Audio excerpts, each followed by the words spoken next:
You've got a business to run, big and heavy products to ship, and customers who need them now. When you've got the right driver and the right equipment, you can bet on a spectacular result. Bennett understands complex logistics and puts the best team, the most time, and the latest technology into every customer relationship. So you can sit back, relax, and enjoy the race. Let us handle the rest. Together, we can move anything. How good is this? Look at this view from Losowski. It brings all my fans, it brings the audience into the car with me. We turn 140 mile an hour entry speeds. The quickest and most efficient way for me to get information to my drivers is from using the VBox HD2 system.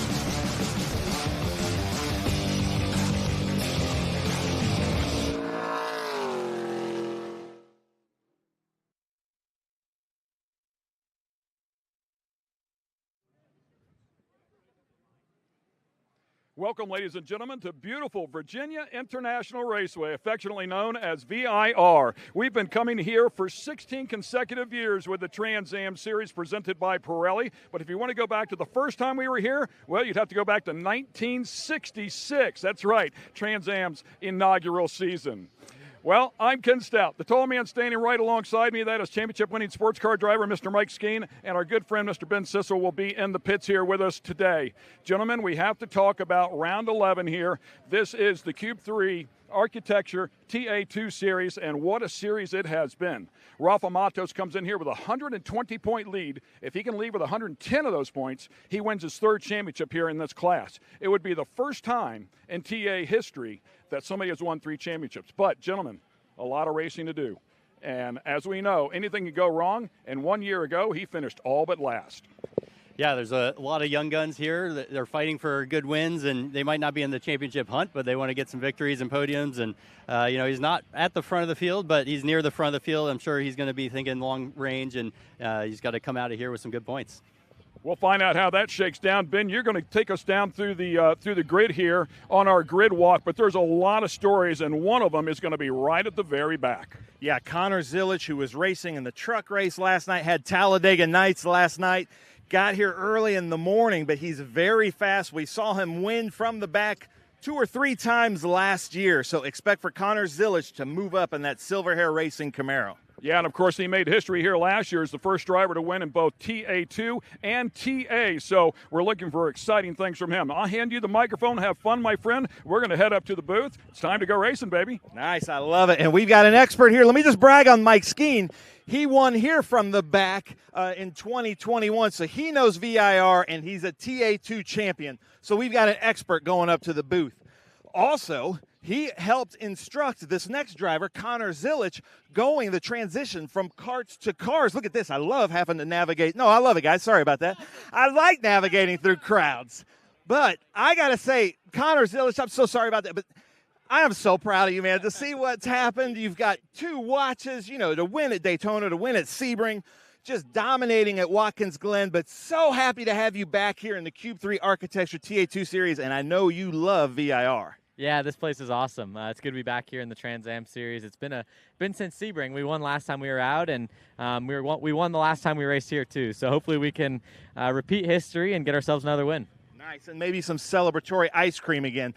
Connor Zilic up here. Then we've got Jim Gallagher and Keith Prochek starting from the back. We had kind of a different kind of qualifying. Now Connor is starting from the back because he didn't put the car on track all weekend because he was at Talladega in the truck race. But Keith Prochuk, Jim Gallagher, I think they both had some problems out there. Then we've got Thomas Ellis here with the Franklin Road Apparel. Averett Chevy Camaro with Team SLR. He's been with us quite a bit. Tom Sheehan with the VixenCycleCompany.com Ford Mustang. Beautiful car. I love having that car here. And then Barry Bowes. Now, Tom Sheehan, Barry Bowes going at it in the Pro-Am. And you can see the ASIO data. Megan's got her race day pants on, so you know Barry's going to have some good luck out there. We love it. And then we've got Julian DaCosta, who's been doing really well. I need to mention the Austin Hatcher Foundation for Pediatric Cancer and the Powered by Hickson Chevy Camaro. He's going to be out there in this beautiful number 17 Team SLR. Now, I hate to play favorites, but I think the prettiest car out there is this HendrickCars.com Boris Said Jr. Silver Hair Racing Chevrolet Camaro. Just an absolutely beautiful car. Love having that out here. And then Nathan Hearn. I absolutely love the TA2 Australia series. This is a TA2 Australia legend, but he came and raced with us last year with Cube 3. So happy to have him out here.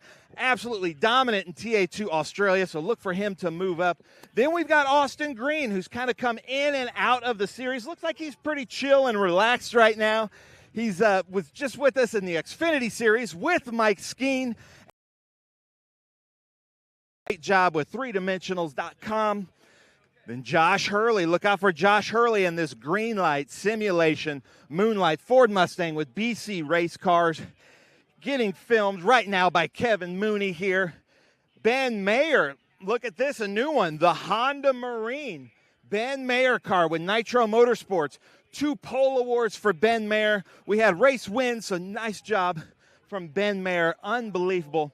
Then we go to Tristan McKee. I'm going to interview Tristan McKee up here.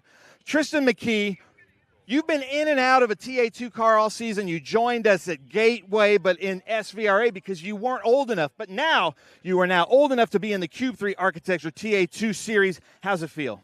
Feels good. Now that I'm finally old enough, this will be my first official TA2 race. I did a race with Scott Speed in the Pro-Am deal at Lime Rock, so that was pretty fun. I think we have some good speed, so we'll see what plays out, see how it plays out. I think it's going to be a good race. I think we're pretty good, so I guess we'll just have to see. I'm pretty nervous a little bit, so I'm just going to have to see. First time at this track racing anything, first TA2 race, so it's going to be a learning curve. Nice. I love it. Well, you got to give Chevrolet some love there for Tristan McKee. First time in the TA2 series with the Cube 3 Architecture. Then we've got Rafa Matos here, our leader. But, Rafa, I'd love to talk to you, but I've got to move up here to the pole. Adrian Lostowski, don't make a liar out of me. I said at Sebring on the broadcast you're going to be on the podium this year, and you got 2 more chances. Don't make a liar out of me. Then Thomas Merrill here, also in the hunt for the championship. He's got to have a really strong, good finish here. One of the most beautiful cars here is this Cube 3 Architecture Chevy Camaro with Silver Hair Racing. And we've got Jake Drew there. Jake Drew's grandparents are here watching this weekend. But our pole sitter, because of practice times, not qualifying times, Thomas Annunziata, that's got to feel good. Feels really good. I mean, this year's been ups and downs, more downs than ups, but we've had the pace the whole year, and feels good for something to go our way. So take advantage, and we have a really fast Nitro Motorsports Ford Mustang, so I'm super excited. Nice, and we're going to see him back-to-back racing tomorrow. Today with ChriswellFord.com in this beautiful Nitro car. Tomorrow with Criswell Chevrolet in a TA Monster. But right now, I'm going to go to my friend Bill Knox for the Invocation. If you'll join me in prayer. Heavenly Father, as we come to you today, Father, we ask that you hold all the victims of the hurricane, their families, and their towns in your almighty hands, Father. Help them through this time of their need. And Father, we ask that you also hold the drivers, the crews, the spectators, the officials in those same almighty hands, Father. Bless them, keep them safe, and Father, watch over our EMS, our safety workers, and our police, and our military. Father, that they too may come home on a daily basis to their families that they love. In your Son's most precious name we pray. Amen. Amen. George, if you don't mind, get a great shot of the Dan River High School Junior ROTC as Christy Wilkins, I've heard all kinds of stories about how great your voice is, leads us in the national anthem.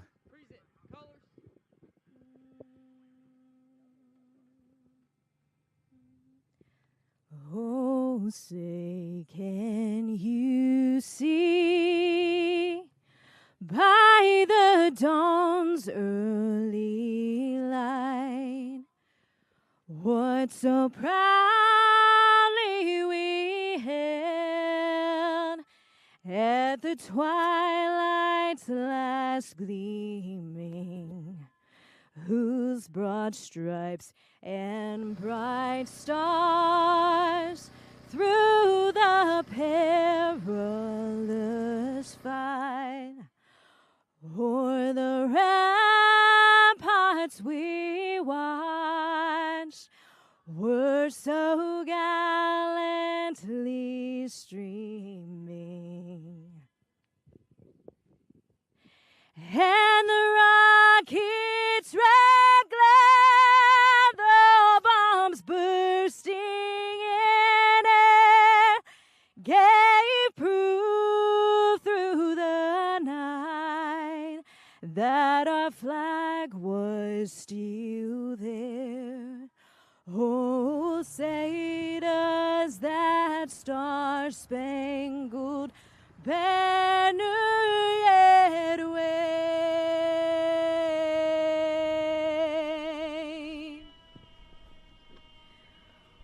o'er the land of the free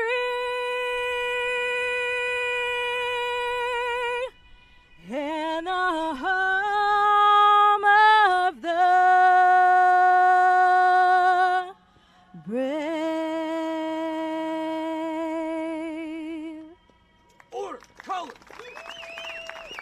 Christy, thank you so much. Absolutely beautiful. Dan River High School Junior ROTC, thank you guys so much. I'm going to send it up to you, Ken, to walk us through this grid. Right. Thanks a lot, Ben. We appreciate that. Mike Skeen sitting right alongside as well. So, hey, Mike, while we're setting up this grid here, let's talk about what happened in qualifying, because it ended up far from normal. We had a couple of what they call black flags here in this series. Any other series typically would refer to it as a red flag, but the entire field had to come to the stop is the point. So consequently, they never really got a lap in. Yeah, absolutely. They divide the qualifying session into two groups and separate the two halves of the field. The first faster half had the issue, only had a couple of laps and really mixed up the order, and so they ended up going back to practice times from our practice session on Friday, and it's really mixed up the grid for us today. Yeah, absolutely right. So consequently, back to that practice session.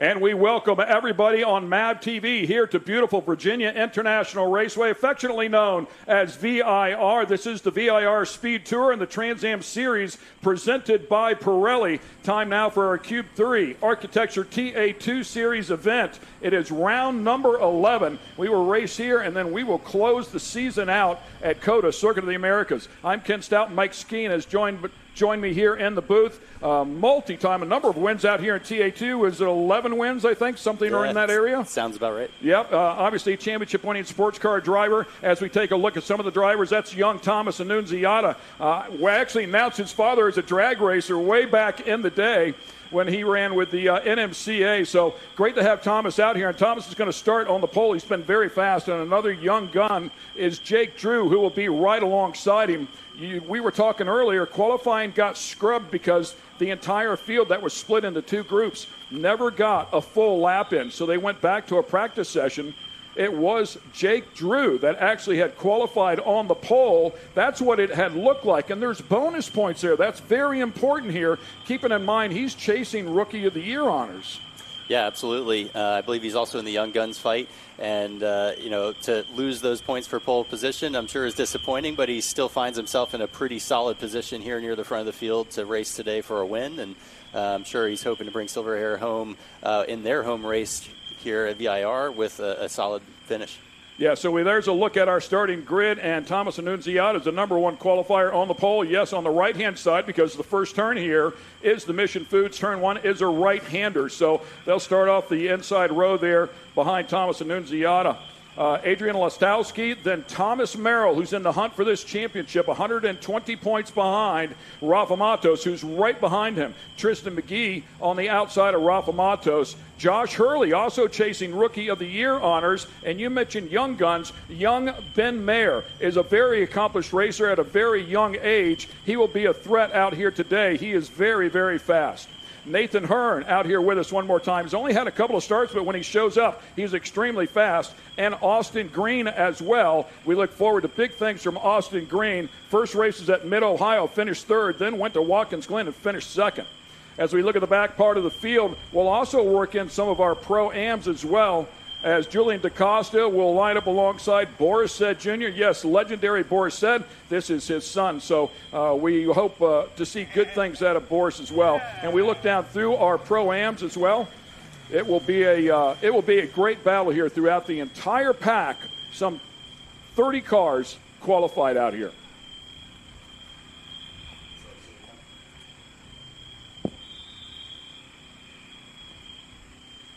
We'll take a look at the back half of the field here. Keith Prochek back in there alongside Jim Gallagher and Gian Buffamonte.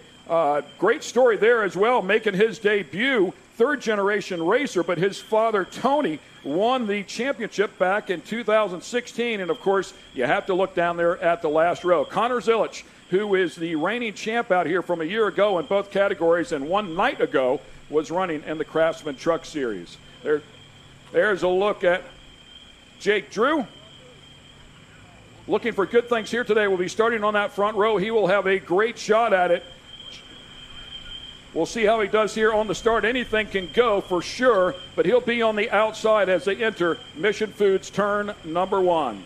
With that said, we're going to send it back down to Ben Sissel because he is standing next to the person that's going to deliver those famous words. Ben?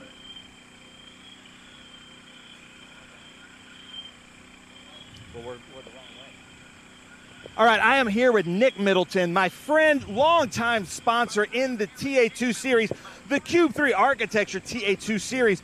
First time as a series sponsor. I think in the 3 years he's only missed one race. Been to all the races this season. So happy to have the founder and CEO of Cube 3 Architecture in the series. How does this feel to be a beautiful VIR? This is actually a spectacular day. You couldn't ask for better conditions. Everybody's excited. We've had a bit of a challenging weekend, but we've got a full grid. One of the biggest grids we've had all season, you know, being one of the oldest racing series in the United States. It's great to see everybody here. Good luck to all the drivers out there. It's going to be a phenomenal day, and I look forward to seeing everybody after the race and on the podium later. So this will be a fun day. Well, ladies and gentlemen, this is like a series dream to have Nick Middleton come in as the Cube 3 Architecture TA2 series sponsor, because he absolutely loves this series, knows all the drivers, but also the crew, the truck drivers, our officials, the staff. You love this, and also you're helping some of these drivers like a Jake Drew or Thomas Annunziata, the Connor Zilich, to try to move up the ladder a little bit because it's just a passion. Very much so. The younger drivers, it's 10% driving, 90% business, so helping them out across the board here, but also helping out the entire Trans Am paddock here, making sure that this becomes a really successful series in the United States, and looking forward to the next season. Looking forward to seeing the announcements, what we're going to be doing next year. So hang tight, and we'll make some big announcements in COTA.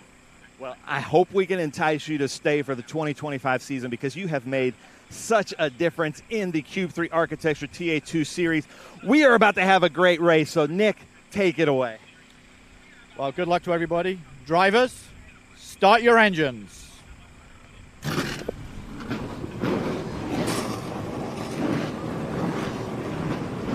And the sweet sound of the 550 horsepower producing LS3 power plants underneath the hood of the TA2 cars. Incredible stuff here. These cars are very capable, Mike. Yeah, absolutely. You know, these cars are very quick, faster than some of the GT4, GT3 cars that you might see in the IMSA weekends here. You know, very capable in lap times. You know, very tight field. They'll be racing super close, but also at the same time, you can battle really hard because they don't have some of the aero wash that some of the sports cars that we see here sometimes have. So it should be a really exciting show. Saw a good look there of Thomas Merrill. There's a look at the grid as well. We will go on board with Adrian Listowski. Give us a great shot there. Beautiful shot looking across the car there at the driver as well as out of the front. That's what the outside of the vehicle looks like up close and personal. Wish him the best out here. He's going to have a great starting position up there towards the front as well. We'll also go on board with Barry Bowes. Barry Bowes in the number 27 car. As we'll look out of the windshield of that, they pull away to head out on their pace lap here, get a little temperature put inside of the tires, inside of the brakes as well.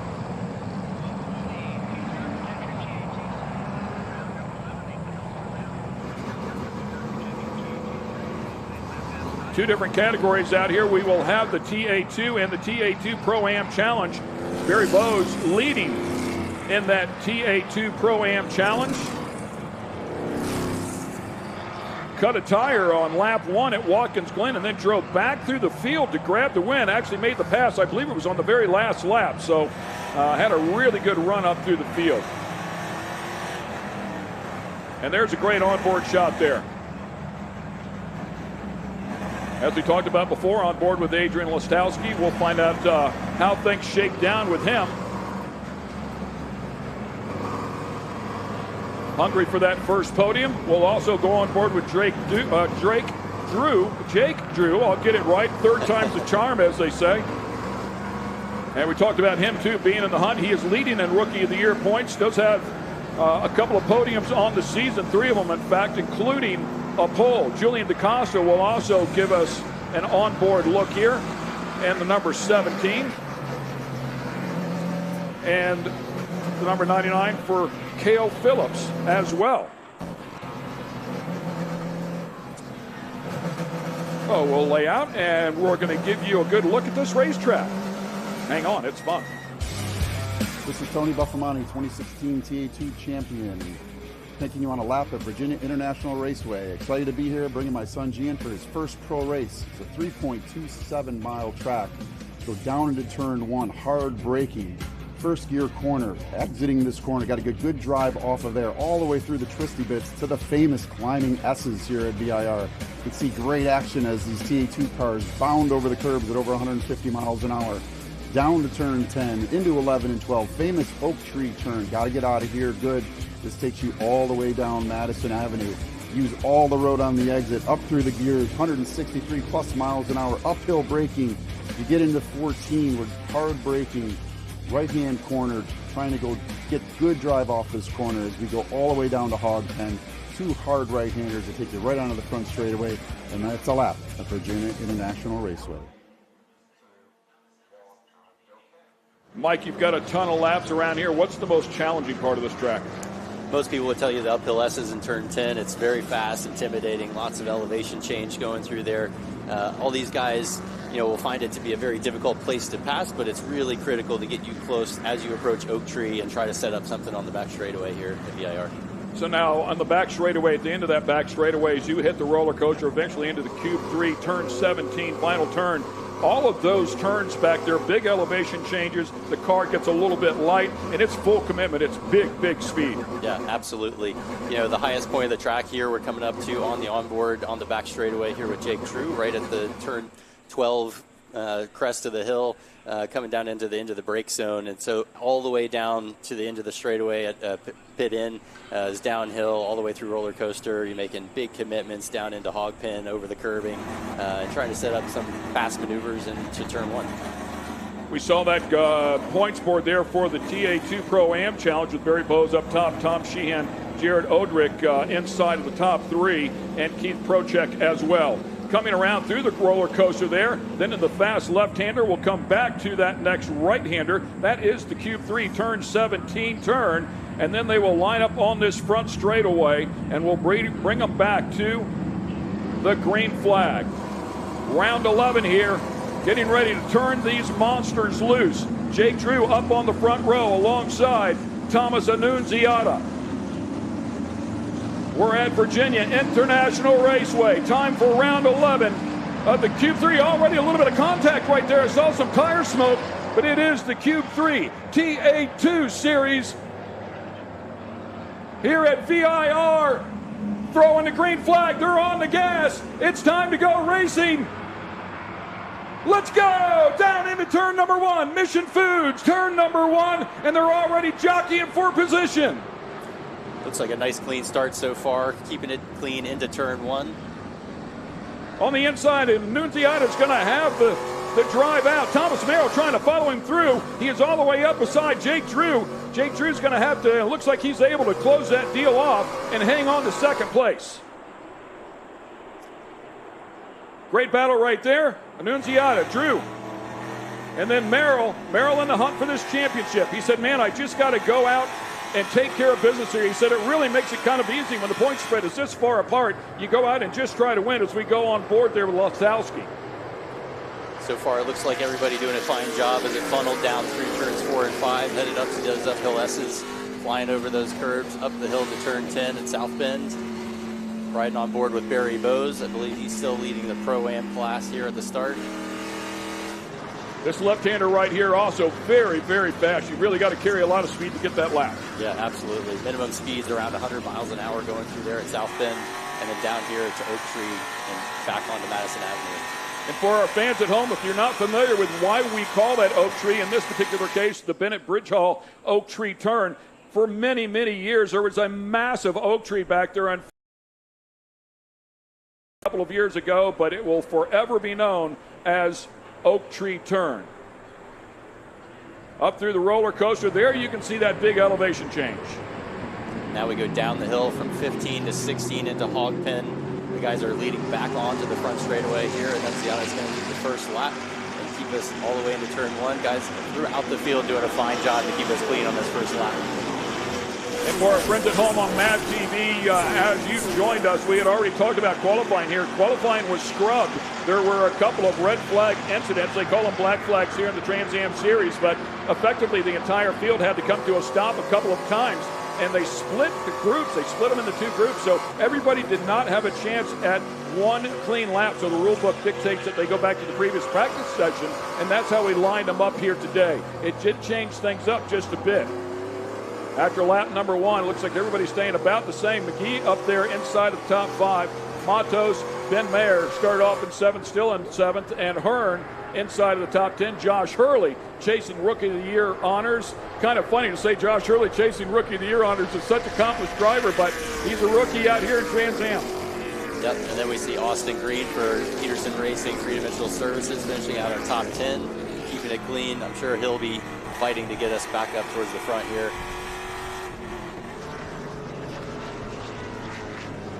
There we see Adrian Lostowski into turn 12, back onto the back straightaway, keeping that car clean, nice up in the top 4. It'd be nice to see him get a good finish representative of that team for this season.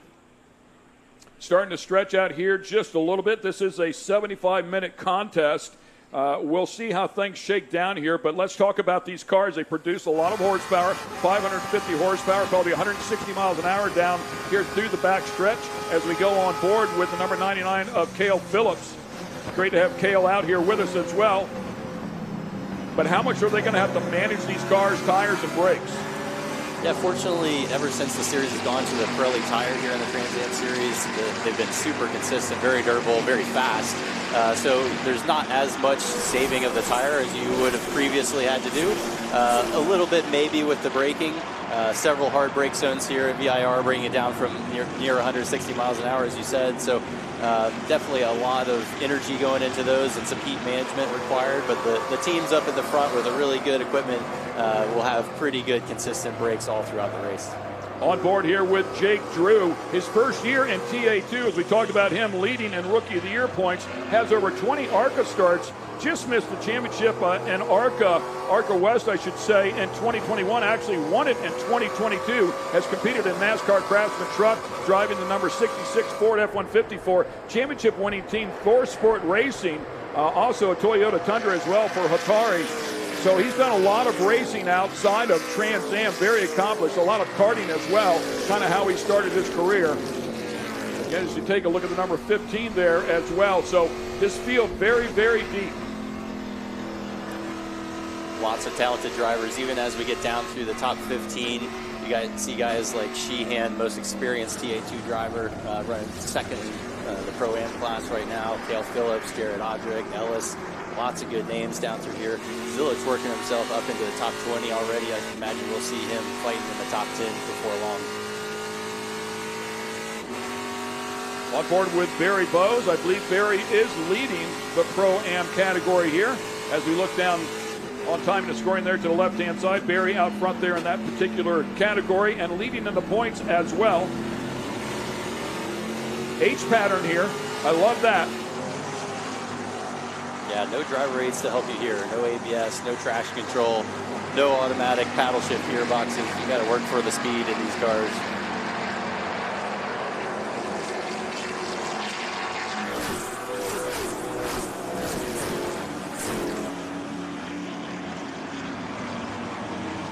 I believe that was Austin Green that we were looking at there. That is Austin Green and that bright yellow car there. And so used to Rafa Matos being in that yellow car for many years, but now he is not.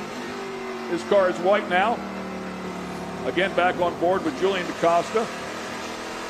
Yeah, he's right up there behind Boris Said Jr., keeping that HendrickCars.com Chevrolet Camaro up there near the top 10. I'm sure he's going to follow Austin Green here and try to get up into that top 10 quickly. Everybody's staying pretty close here. I mean, a little bit of breathing room to keep up pace, to keep the drive up, but everybody's staying very close, and that's the beauty of this class. It is so competitive here. There's a look at Boris Said Jr., the number 75 car. And again, right out of the windshield for Julian DaCosta. We are racing here at Virginia International Raceway. Stay with us. We'll be back with more from Trans Am. And on board once again is Julian DaCosta, not giving up anything there to Boris Said Jr. Yeah, absolutely. Some strong battles here already. A little bit strung out, but so far everybody keeping it clean. No yellows, no off-course excursions of any major issue. So hopefully we can see this guy's race green for a long time here. It's funny you bring that up because it seems like every session people have been off course. They've had to stop the session. This race has been great here so far. 4 complete laps. It's a big circuit at 3.27 miles in length, 17 turns. So there's a lot of opportunity there to have things happen, not to mention full-on race as Annunziata now starting to stretch it out here, has a near 1 second lead. Yeah, absolutely. He keeps clicking off some very fast lap times. We see Zilich up now to 16th, running also very quick. But so far, everybody keeps pulling away out of front. And we see some battles here with Josh Hurley. We have somebody in the pits. Looks like maybe the Gallagher, this number 16 car from Mike Cope Racing, trying to get the hood off or back on. I can't tell yet here. Some overheating with steam spraying out the top. Looks like he had some contact there on the side with the exhaust, but I think he's going to be able to rejoin the race here. Yeah, that is Jim Gallagher.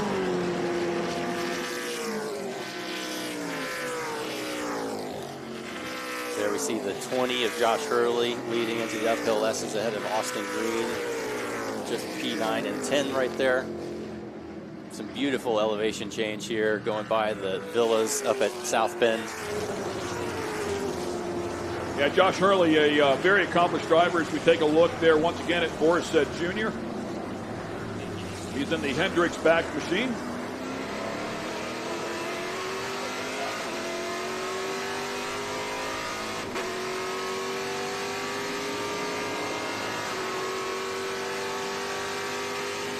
And we welcome you back here to Virginia International Raceway. And caution flag is out here. We left you with an onboard. We picked you back up here with an onboard, but the caution has come out, the first one of the race, about 4.5 laps into this contest here. Expecting, I believe, about 31 laps if everything went the distance. Clearly, that's not going to happen here. You'd have to stay green to get all of those laps in on this large course. Welcome back to the Trans Am Series presented by Pirelli. This is the VIR SpeedTour, and we're watching the Cube 3 Architecture TA2 Series. Not what Thomas Annunziata was looking for as he was pulling out a lead there, but definitely what Connor Zilich is looking for. He got up to P16 there, and now this yellow will help pack him back up to that lead pack and let him fight towards the top 10. Yeah, you've been in a situation where something goes wrong. In his particular case, nothing went wrong. He just wasn't here to qualify or practice one day ago. So consequently, Zilich had to start in the back of the pack. But you've got to have a couple of those caution flags to close up some of that massive real estate that gets strung out. Absolutely. With the really strong field here, good car count, there's a lot of people to get by and make your way up. You can see from that last onboard at turn 3, an incident with the tow trucks out there servicing it, and now riding on board with the 99, Cale Phillips, coming towards turn 3. Maybe we get another look at who is out there.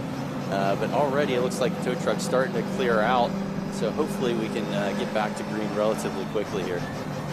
Yeah, was not able to catch who that was as we go on board here with Cale Phillips. Cale competing in the Pro-Am Challenge. And a great place for somebody to come out here and cut their teeth on a big full body car. A great bang for the buck as well in terms of Trans Am racing. I mean, to try and compete in a GT4 or a GT3, man, you got to have a lot of bananas, man. Yeah, absolutely. You're bringing a lot of budget to the table to run one of those cars, and these cars are in that relative lap time, really good racing, but much more economical. The cars are more attainable. Even a guy, can run it out of his own garage, run it with his own single car trailer, come here and be competitive because of the cost cap nature of this series. Certainly, there's some high level teams that have come here and are really, moving along the development and, making these cars very quick. But it has really brought a high level of competition at an affordable price. Yeah, I think we have to talk about Silver Hair Racing. They've done a masterful job of bringing in some really, really good young talent, and it's a great development series. They want them to get this seat time. It's if you want to make your way up the Cup, you've got to have some road racing experience, and no better place to come out here and do it than this. Yeah, absolutely. A lot of young NASCAR talent coming this way. Connor Zilich being a perfect example, but we've seen that talent not just behind the wheel, but also in the shops. A lot of the guys with NASCAR experience now running some of these teams, both at Nitro, Team SLR, and of course Silver Hair Racing. So we see a lot of that skill transfer and really moving along the development of these cars and making some really strong programs. And once again, we will take a quick break here, and when we come back, hopefully they throw that green flag. As you can see, Adrian not doing bad here at all, having a good day so far, currently in 4th place, just one spot out of a podium position. A pretty tough player right there in front of him to get around, but you hang around, and you never know what might happen. Yeah, absolutely. Thomas Merrill there running in 3rd position, former series champion, super strong driver, lots of experience, under his belt, and it's going to be tough for Adrian to get around him, but, there's some guys here that want to fight hard for a win and get themselves a podium finish, maybe like Adrian that hasn't been on the podium yet this season, but would be great to see a nice clean battle here at the front as we see Ty Young just rejoining the field from pit lane in front of the pace car. Hopefully he can keep his lap, but we're going to be in a great position for a good battle here when we go green. Janetta pace car out there keeping everybody at pace. Thought we might go back green this lap, but lights are still on. So it looks like we will go one more time around here. I'm wondering if our yellow might have been from Barry Bowes. He had been leading the Pro-Am just outside the top 10 overall. He's down to 23 now. Thomas Sheehan leading Pro-Am class. Cale Phillips and Jared Odrick in 2nd and 3rd. So hopefully we can see Barry fight his way back up. Yeah, and actually when we were on board with him, I heard him pull one of those gears. It sounded like it crunched a little bit. I wondered if something was going on there. Copy that. Yeah, it seems like we might have also had an issue with the 22 of Ty Young. He's rejoined the field after the Mike Coke guys have been able to service the car. Hopefully he can get a strong finish here too. So they'll send them back around here one more time as they work their way up through the S's, round 11 here. Getting close to the end of this season.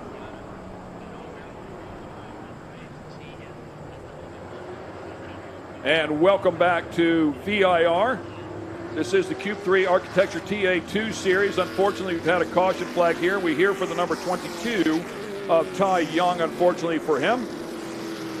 Atlanta, Georgia driver with some issues. We did not see that. So we are hearing that we're coming back to green this time. one of our Pro-Am drivers here, giving us an onboard shot. A good bit different look back here than it is up in the front, but these are passing opportunities, as you talked about. We mentioned Connor Zilic starting off at the very back of this pack, as he was not here yesterday at all. He was competing in the NASCAR Truck Series, where he qualified. I believe he qualified 12th, but unfortunately got caught up in an incident there. Showed up here today, had to start in the back of the pack, 30th, and already up to 13th. Yeah, no doubt. Everybody expected him to be in the hunt even for a win here, coming from the back, already well up into 13th. And I'm sure with this yellow coming back to green on this lap, we'll see him fighting forward into the top 10 and beyond that quickly. We've seen Austin Green unfortunately drop back out of the top 10, along with Barry Bowes, who was up there. So a big mix up here, but hopefully we can see some clean racing, green flag runs to the end. A lot of racing yet to go inside of this contest. Once again on board with Jake Drew. Started off on the front row in the outside pole. Was able to hang on to second from a very hard-charging Thomas Merrill. And Merrill takes no prisoners, man. Elbows up. Very accomplished driver. SRO, IMSA. He has battled with the big dogs for sure. And if you show any flinch at all, he will make you pay. Now, with that said, we talked about Jake Drew and his battles in ARCA, and it's the same way there. So he is used to it. Two talented drivers here. The two up in front are young guns. Jake Drew, 24 years of age. Annunziata very, very fast here, looking for the green flag. Was in second place at Watkins Glen. They blew up a motor. He's also going to make his TA debut here this weekend. Thomas Annunziata with a good jump here, and Thomas Merrill putting the pressure on Jake Drew as we come down to turn one. He has a look to the inside, but I think he's going to have him covered. Adrian Wastowski following there in fourth. So far clean. A little bit of drift from Rafa Matos coming off of turn one, as they're 2 or 3 wide back there. Yeah, we haven't talked about our points leader, Rafa Matos, at all. Started off in the 5th position. Yeah, Merrill all over Drew. Good heads-up move there by Drew. That is experience of being in ARCA and racing out here to protect the bottom there as they went into that Mission Foods turn number 1. Absolutely, and as they got down towards turns 4 and 5, it really narrows up, tightens up. We see a car off there. That's one of the Team SLRs, maybe McKee going through the grass. They rejoined. So far, everybody pointing in the right direction. I think that was DaCosta, actually, in the 17. He's going to have to be careful to watch his temperature. You can see grass in the grill coming out over the windshield there. It's dirt. Oh, as Wastowski's off. That's Adrian rejoining. Again, look at that grass in the grill. He's going to have to watch his temperatures and try to get that off really quickly. Look at everybody trying to make him pay, running around the outside. Forstead Jr. able to get around the outside of him right there. Here comes the 57 is Zilic, already getting up there, probably just into the top 10 now with that excitement off of turn 5. And they always tell you to straighten out the turns. I don't think that was the idea, though. Not quite, yeah. Here at VIR, it's really common to get off and get grass in the grill, and even if it doesn't damage the car with some body work or anything, you got plenty of runoff to slide around, but you got to be careful of all that grass accumulating in the front. And we'll see if we can get you a replay of that as well. Let's take a look at what happened to Adrian here. You run up through those S's, just one small mistake, or did he get a little bit of help? That would be the question. Oh, man, way wide on the exit there. Yeah, and he hit the front side of that curb, a big hole there. Probably going to damage that splitter. You can see it pretty high on that right front there. Hopefully that car will stay together and the nose will stay on it. Here we're riding on board as he comes into turn 10. A little bit of a challenge coming from behind. He left the door open, and I see the car go airborne. Looked to me like the initial turn in, it wanted to get loose, and he had to try and save it, and that sent him out there. Yeah, I think he saw that car behind sticking the nose in, and he wanted to leave a little bit of a gap and just found himself getting out in the marbles a little bit wide there in turn 10. Really tough place to make a pass happen, as it's usually pretty single file through there. Oh, so critical when you're coming out of 5B to make sure you're lined up and hitting your marks. Otherwise, it ruins the whole rest of this area. Yeah, absolutely. That straightaway just leads all the way up to the S's in 10. If you get a little bit slow off of 5B, then you find yourself under pressure up at 10. There we see Thomas Merrill sliding through, putting the pressure on Jake Drew right up under the nose. He's going to try to get a good run off of 12 here and see if he can draft his way into a challenging position at turn 13. And these Pirellis are tough. You talk to a few of the drivers, they say, man, we really don't worry about tire deg with these tires. They're great from start to finish. So he's definitely putting them through their paces, no doubt about that, as once again we go on board with Julian DaCosta. Yep, DaCosta here behind Sheehan, putting the pressure on. We've got Audric there sitting in P2. There's Ty Young with more damage, and Gallagher also sitting on pit lane. Unfortunate for those Mike Cope guys with 2 cars behind the wall. Yeah, I had a chance to talk with Mike Cope yesterday. He also has a secret player underneath that tent, some guy named Butch Miller. How about a legendary Hall of Famer, and of course oval track racing, but so incredibly talented, and what a wealth of knowledge to work and mentor their young drivers.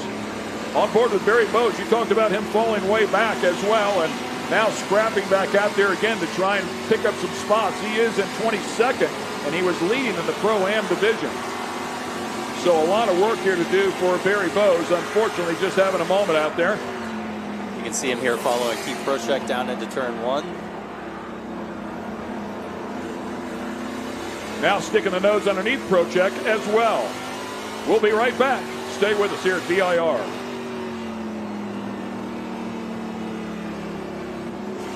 And a good look here at Barry Bowes, really leaning hard on the back bumper. Yep, absolutely. Putting the pressure on Prochek there in the HB Tuners car with Mike Cope Racing, putting the battle on at turn 1. Now we see Adrian Lostowski going under the bridge up towards the uphill S's, recovering after that off at turn 10. So far, car seems to be going well, but he's hustling to regain some positions. Yeah, he was up in 4th place, so it was a pretty costly mistake there for him. Now back in 10th. We're hearing that Nathan Hearn jumped the restart, so I believe he's going to get a penalty here. We'll follow up on that as it happens. Nathan Hearn currently in 5th. It looks like we're under caution again. Unfortunately, not going to stay green for very long on this run.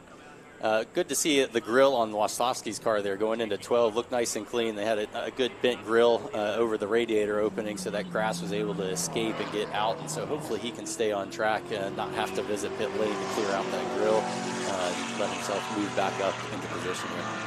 Yeah, and you mentioned it. Of course, I think everybody thinks of just the engine overheating whenever it packs them up with grass like that, but it's not. It's also the transmission as well. I mean, the temperatures climb very, very quickly, and the gearbox just doesn't shift right anymore. It affects a lot of things. Yeah. Also the brake ducts. You know, you got brake ducts up there, and as you talked about, these are a little bit marginal on these cars, especially when we get those long green flag runs. So if you still have grass up in the grill of the brake ducting, we could have some issues with brakes in the long run. Great opportunity here to cool everything back down, though. I've often wondered how much the tire temperature actually changes between full speed and obviously here on a pace lap. Hey, our good friend Ben Sissel has been radio silent lately, but he's ready to go now. Hey, Ben, what do you got, buddy?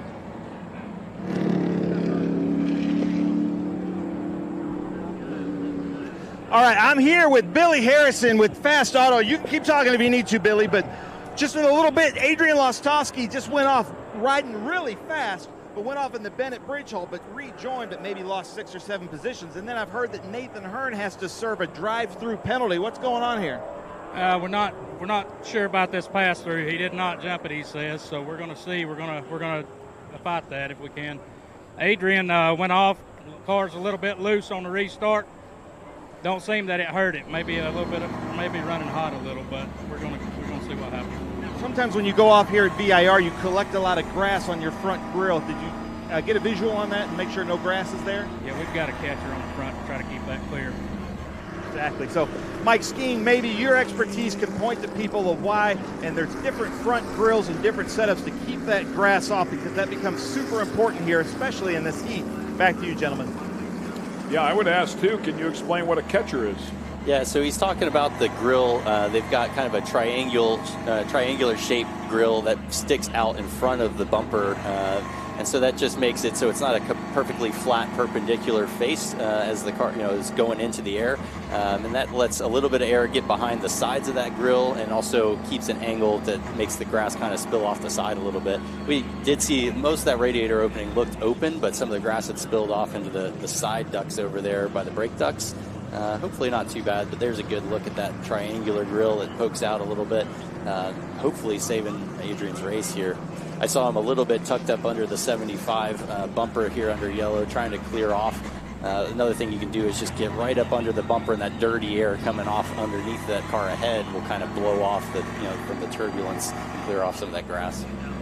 Had a chance to talk to the 71 car, Eric Caton, who lives in the Indianapolis area, works for Ray Skillman's Automotive Group, a service director there, chasing his dream, always wanted to get up here, typically a club racer, but has now managed to get up in here. Of course, Ray Skillman, legendary racer back in the day as well, so it's great to see him and Bill support their director here and get him out here. But chatting with him, he said we're a little behind on aero, and what I've heard throughout the paddock is the radiator game has come into play in a large way here in the TA2 category. Yeah, absolutely. People are chasing every advantage they possibly can. How the radiator, flows air through and how it escapes from under the front end in the engine compartment. How the air escapes out of the bottom of the floor throughout the rest of the distance of the car moving backwards. So guys are really putting in the research, going to wind tunnels, doing the research. With in some cases the NASCAR manufacturer helps. Now that they're getting some support for these young guns that are moving up. They want to see their young guys do well, and so they're getting support from above with some of that NASCAR expertise. But we've definitely seen some of these teams, go into wind tunnels and shaker rigs and KNC rigs, trying to get the most potential out of these cars. Yeah, I also heard they run high pressure systems, so they'll run a lot of temperature as well to get everything out of these things as possible. And that's what it always is. It just continues to develop. So not a lot of electronics inside of these cars, like this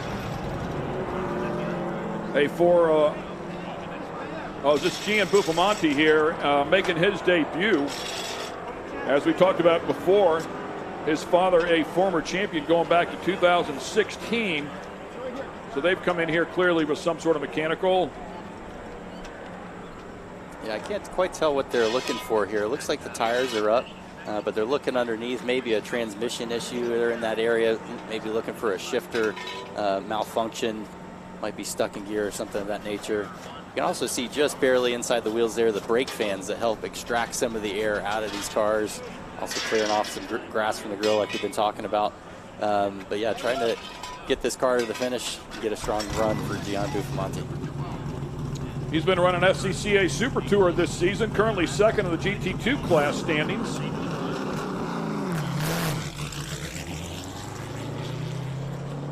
Great to have him out here. At first it didn't sound like he was in first gear, but it finally picked back up and sounded normal. Yeah, another one up there in pit road as well. Yeah, I believe that was the 22 of Ty Young revisiting pit road. Yep. Some damage on the front end there, but glad to see him get back into the race here. Connor Zilic up to 8th. Yeah, he's definitely moving his way up steadily, playing it smart. Just 10 laps or 11 laps in now under yellow. So lots of time still for Connor to make it up to the front, hassle these guys for the lead.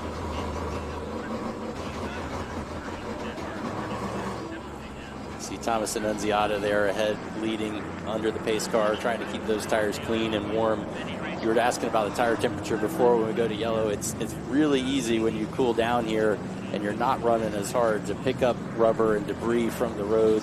Even driving on line, you're kind of peeling up the rubber that's been laid down there. So these guys have to be careful to really scrub these tires, try to keep them clean so we get to a restart, they can battle hard. Throw a little love to the 66 car of Amir Halim as well, making their first career start here this weekend. The heeling-backed car, saw that thing. It is absolutely gorgeous.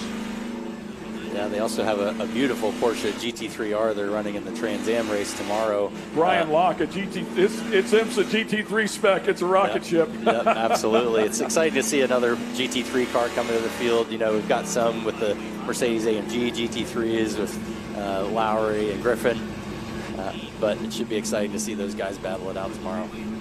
Yeah, cool to have them out here. They were excited to be out here as well. And Barry Buzz, as we were talking about him, had that moment, not sure what happened to him, had fallen back to 23rd, now back up to 19th.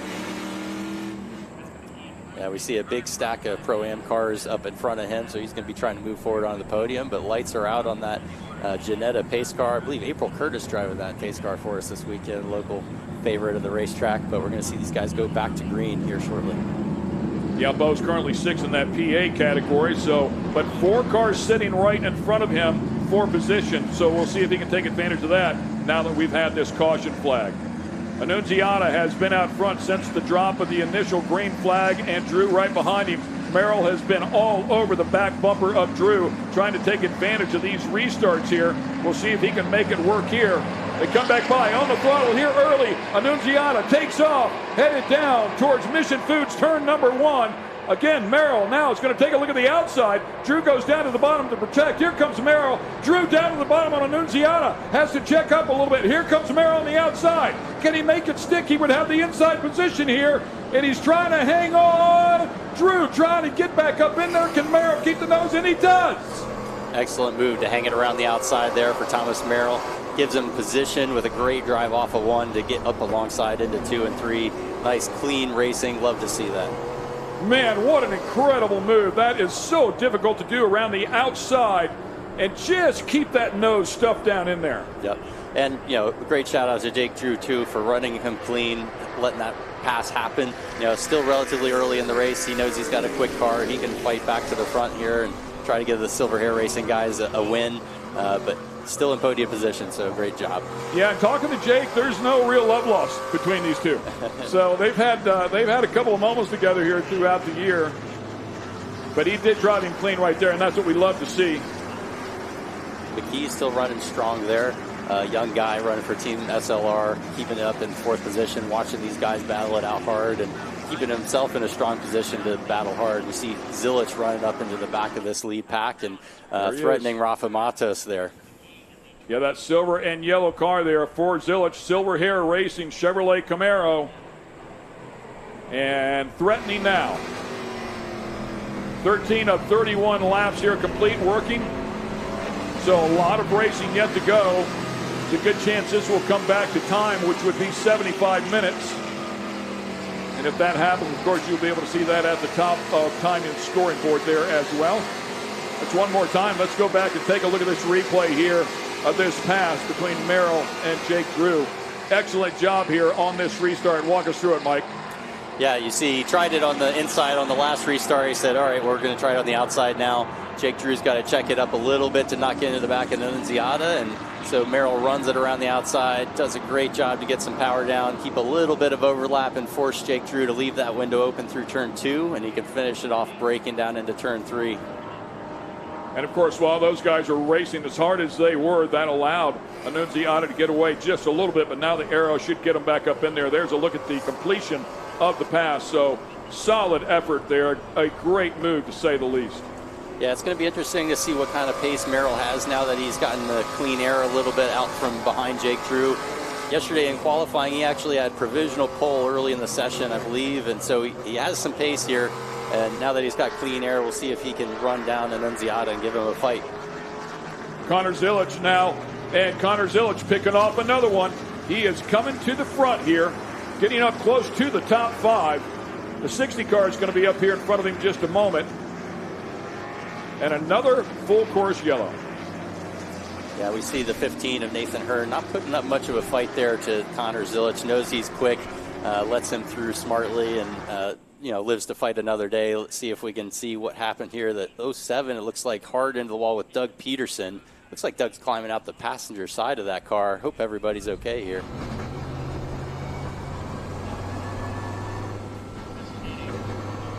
So, and I had mentioned before that Zilich should be coming up on the 60 car. He's already around Rafa Matos in that 60 car. So Zilich making his way to the front to see if he can grab a win. He is the defending race winner from 1 year ago here. We haven't talked too much about Rafa Matos. 151.34, quick lap there. I mean, the car seems pretty solid. With that said, Jake Drew has put a 151 flat up there, so 150.4 for Annunziata. So maybe a bit off the pace here for Matos. Just maybe doesn't have the car to play with those guys, or just hasn't had clean traffic. Nonetheless, I'm sure he's also playing this thing smart. He can stay up inside of the top 5, top 7, somewhere in there, and just ride this out. He should win this championship rather than trying to chase it and lock it up here today. Yeah, I imagine that's what he's going for. I'm sure the Nitro Motorsports guys have given him a strong car. He's been battling in that field, and he's just trying to keep it safe.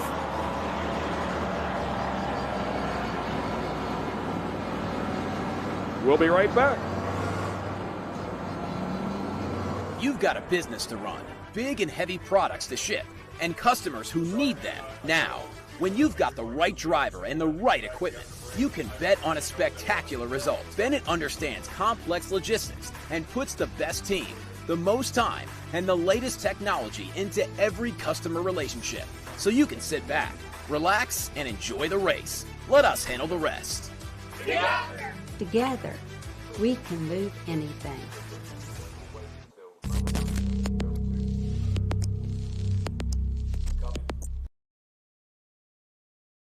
No shove.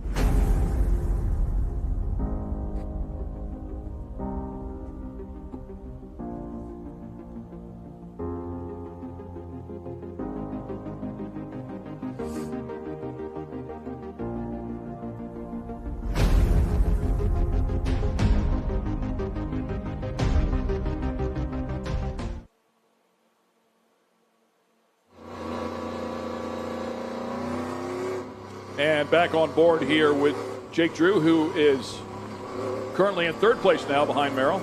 Didn't get much of a run there on that restart before we had another caution flag.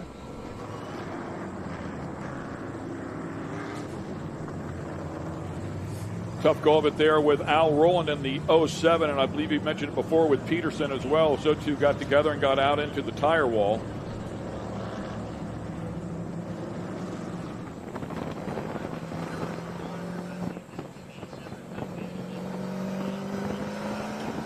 So again, a chance to reset here. Everything cooled back down. Time-wise, approaching the halfway point.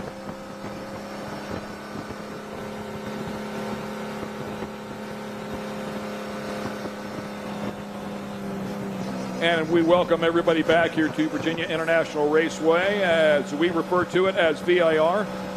Just a spectacular day out here to go racing with the Cube 3 Architecture TA2 Series. And with more, let's get it down to pit road and Ben Sissel.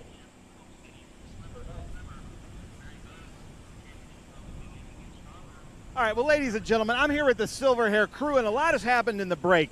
I'm just hearing right now that Borised Jr. is telling his dad, Borised Sr., to take pictures of the hot girls that Borised Jr. sees up on the hill of the track while he's behind the wheel of a race car.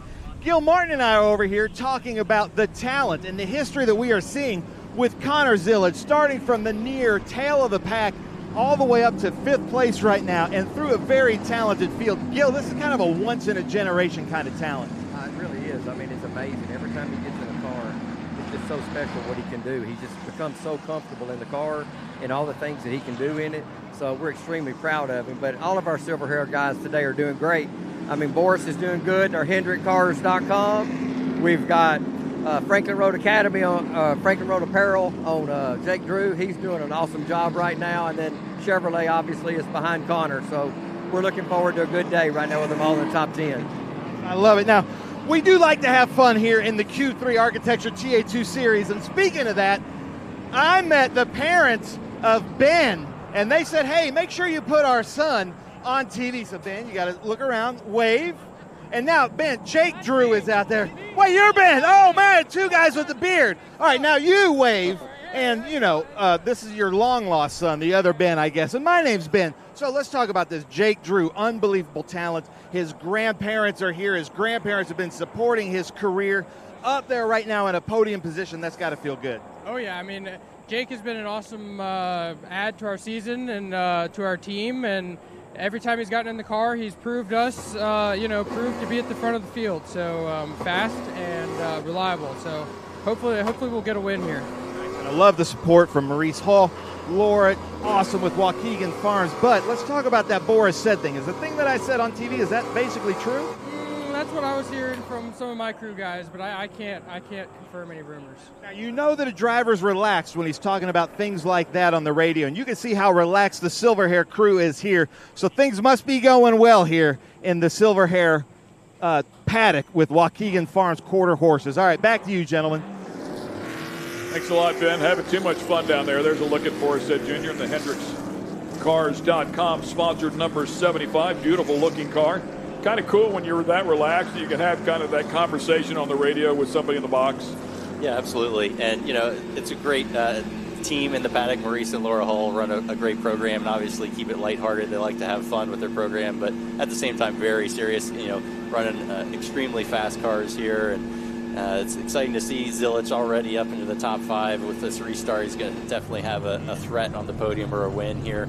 And they've got Jake True already in position for a podium.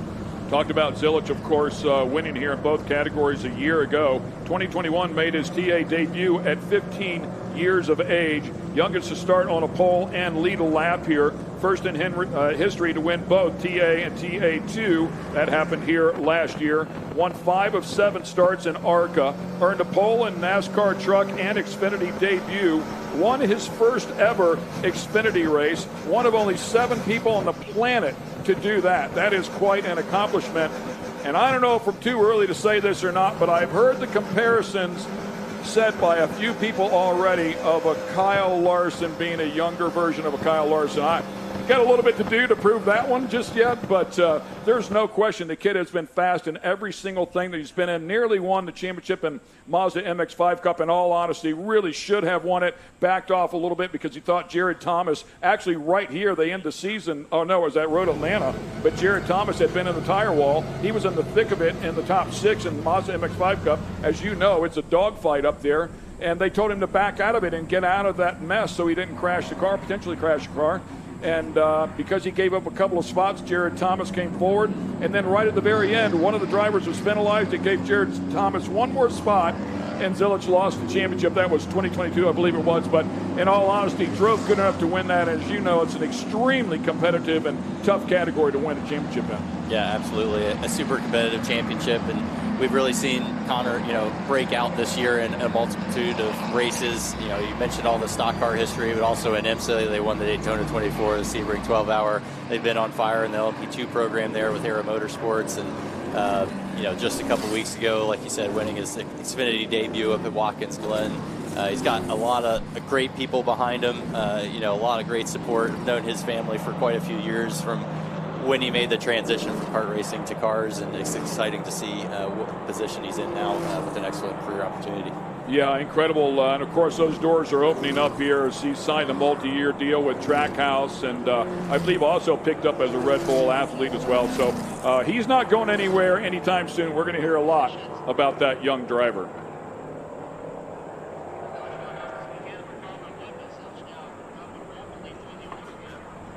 Beautiful overhead shot there of the facility here where everybody parks. That's looking out over there at turns 3, 4, 5A and 5B, and they head up through the initial part of the S's.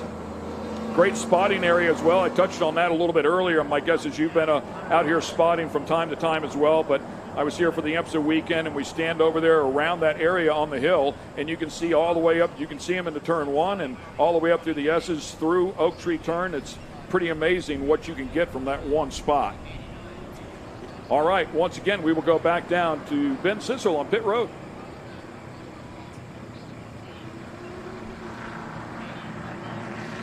Thank you, gentlemen. I'm now here with Little Bowser. I don't know how many of these Bowsers there are, but he's talking to Thomas Merrill.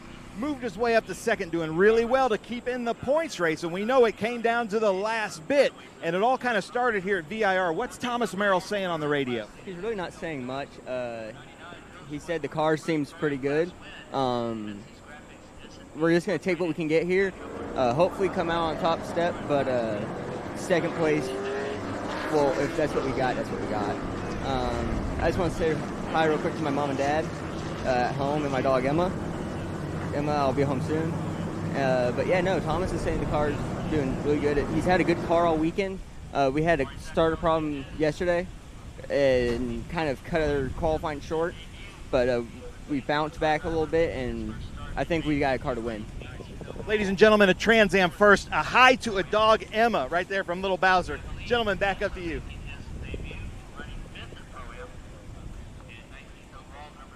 And unfortunately, Jared Odrick has retired their car. Apparently some radiator issues as we continue to fix the wall here. Annunziata still up front.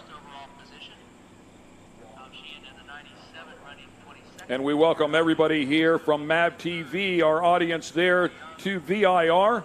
You're watching the Cube 3 Architecture TA2 series. This is the Trans Am series presented by Pirelli, all part of the VIR SpeedTour. Unfortunately, we are under caution. As you can see, a lot of safety vehicles out there, repair vehicles as well. A couple of cars into the wall, so they're doing some wall repair here. Yeah, unfortunate to see that incident with the 07 and the 87 of Doug Peterson. Don't like to see those guys fall out early, but some beautiful pictures of this facility. As you said, a lot going on here with the VIR SpeedTour event. Some guys running around at the Optimus Streetcar Challenge over there on the Patriot course. Lots of campers, beautiful weather here. Excited to see all the fans that have shown up here. There you see going down into Hog Pen, a few campers off to the right. But yeah, it's been a great event. Lots of guys running around the paddock taking in all the beautiful cars here. Wide breadth of equipment that you can come see at these events. Just a spectacular day out here at this time of year in this area of the country to go racing. Unfortunately, we're hearing that Jared Odrick out of Lebanon, Pennsylvania, the 00 car under the Nitro Motorsports tent, Ford Mustang, has retired. Apparently some radiator issues there. So sorry to hear that as well. Yeah, it's unfortunate to see Jared drop out. He was definitely fighting for a podium there in the Pro-Am. I know he's up there in the points also, trying to move himself up. He's had this is his first year with the black underwear car there in Nitro Motorsports, and he's made a lot of progression.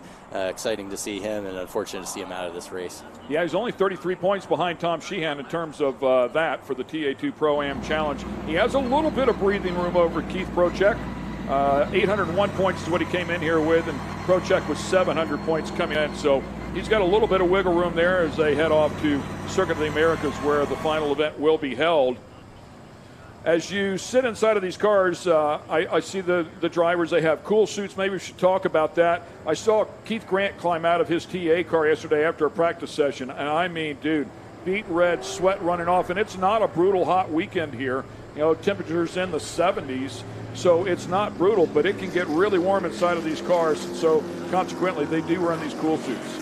Yeah, absolutely. These are some of the hottest cars I drive, and you know, they're tough for sure, especially these longer races. You know, up to 75 minutes, it can be a long one. It's nice a little bit to get these breaks, but when you have less air flowing through the car, sometimes it's even warmer, even though the car is not getting as hot itself. You don't get that cool air breeze. But here you can see on Cale Phillips, he's got that air hose going at the top of his helmet blower, giving him some fresh air there. Can't see whether he's got the cool shirt going, but lots of these guys do, trying to run some cool water through the shirt under their suit and keep the core temperature down. And one more time, we're going to kick it down to Ben.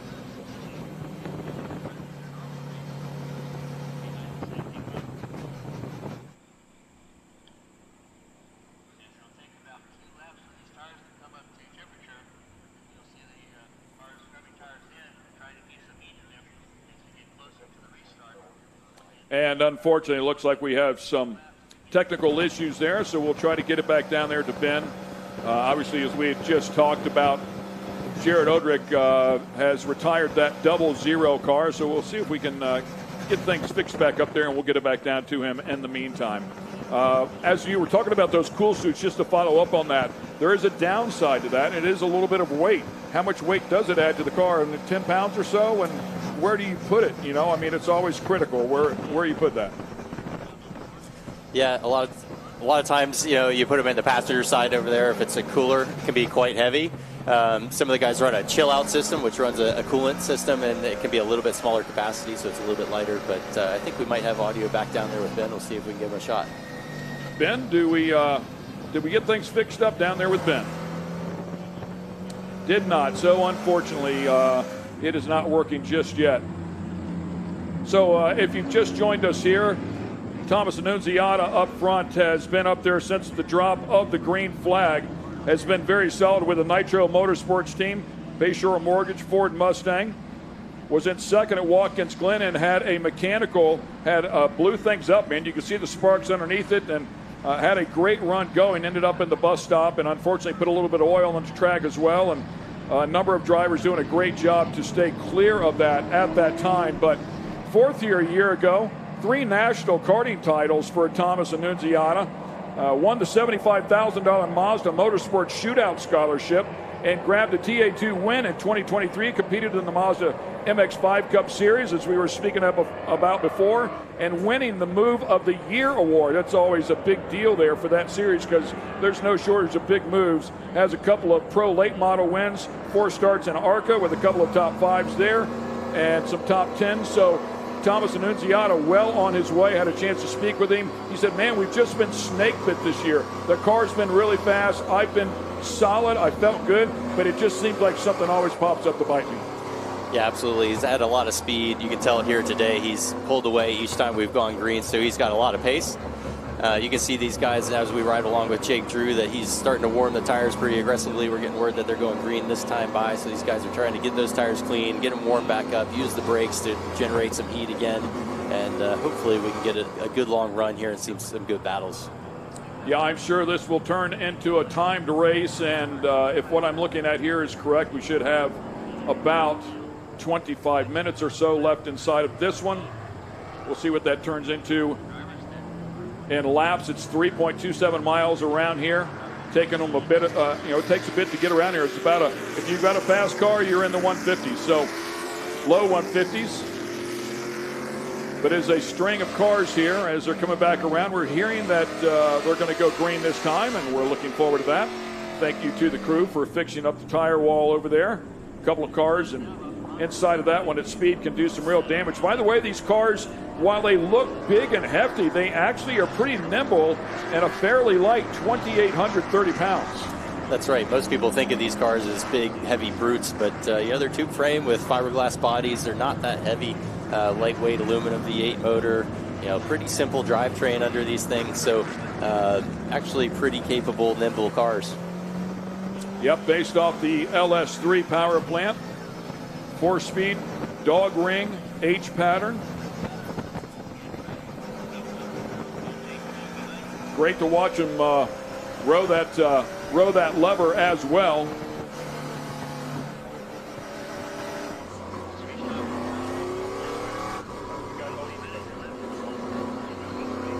Again, on Jake Drew here.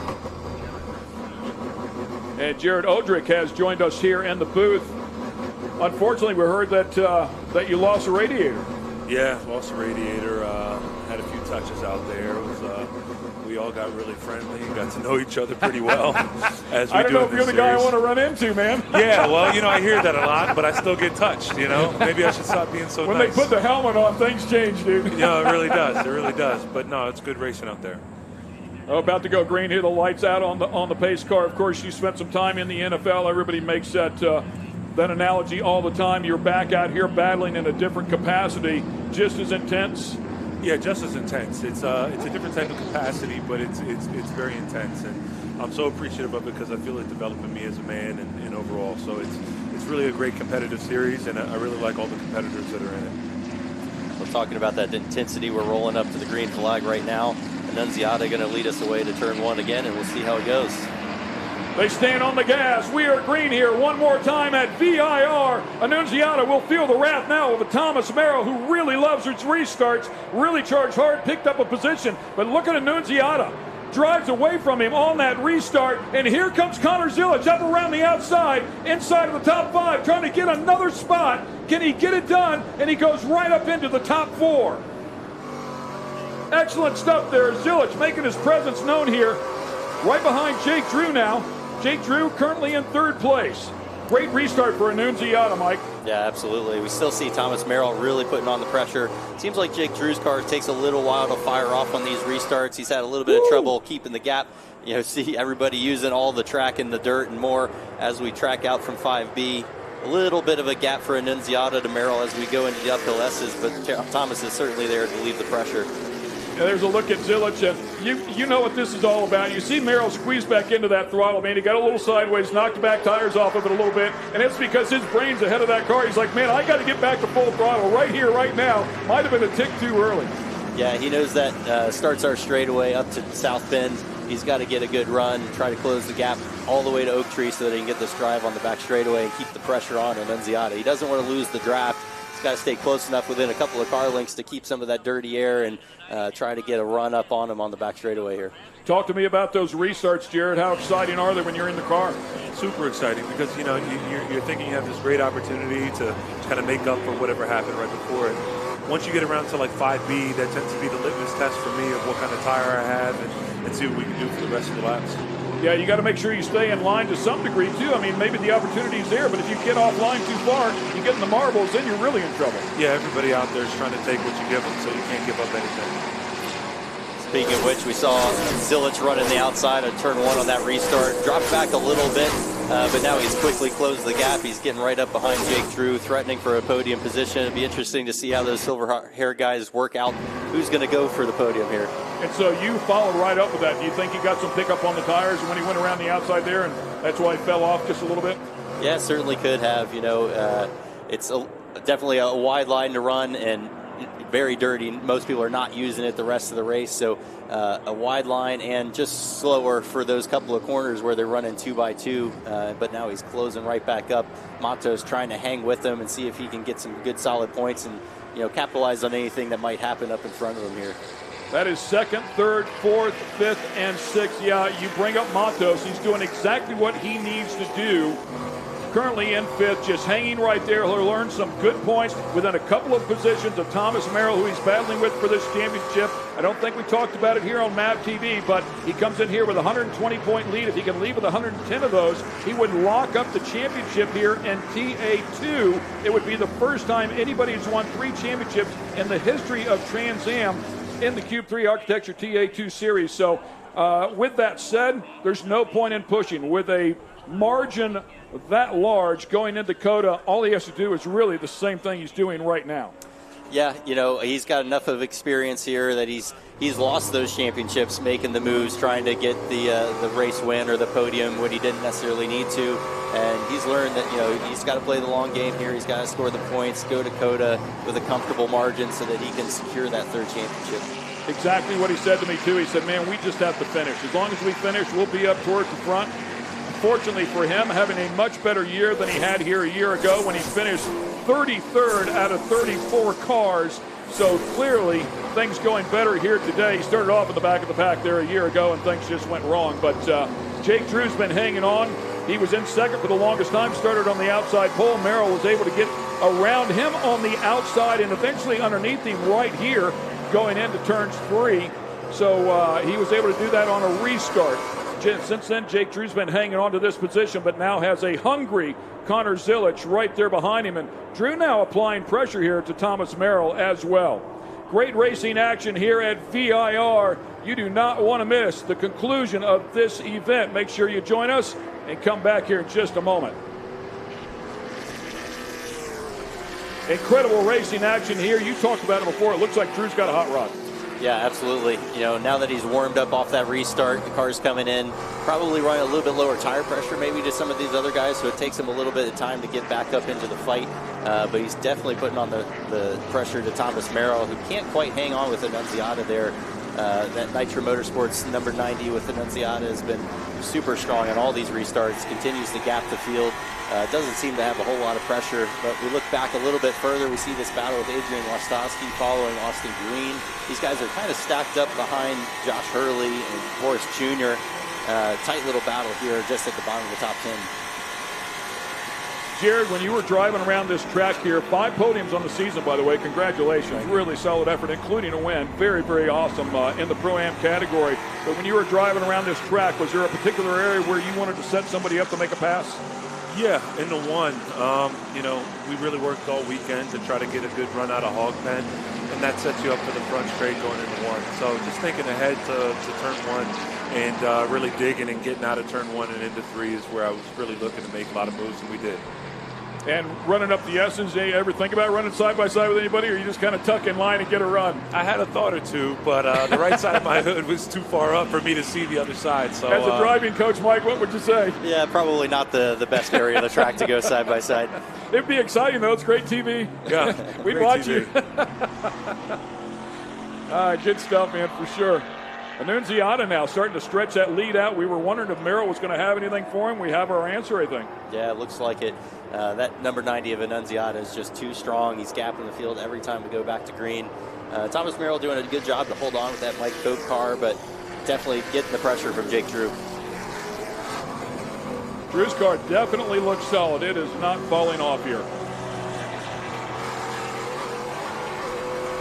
And once again, welcome back here to VIR for the Q3 Architecture TA2 Series. This is all part of the Trans Am Series presented by Pirelli. As you watch the TA2 cars here, I believe we left you with an onboard. We welcome you back with Jake Drew, who's currently in third place. That is Thomas Merrill just ahead of him, second in the points.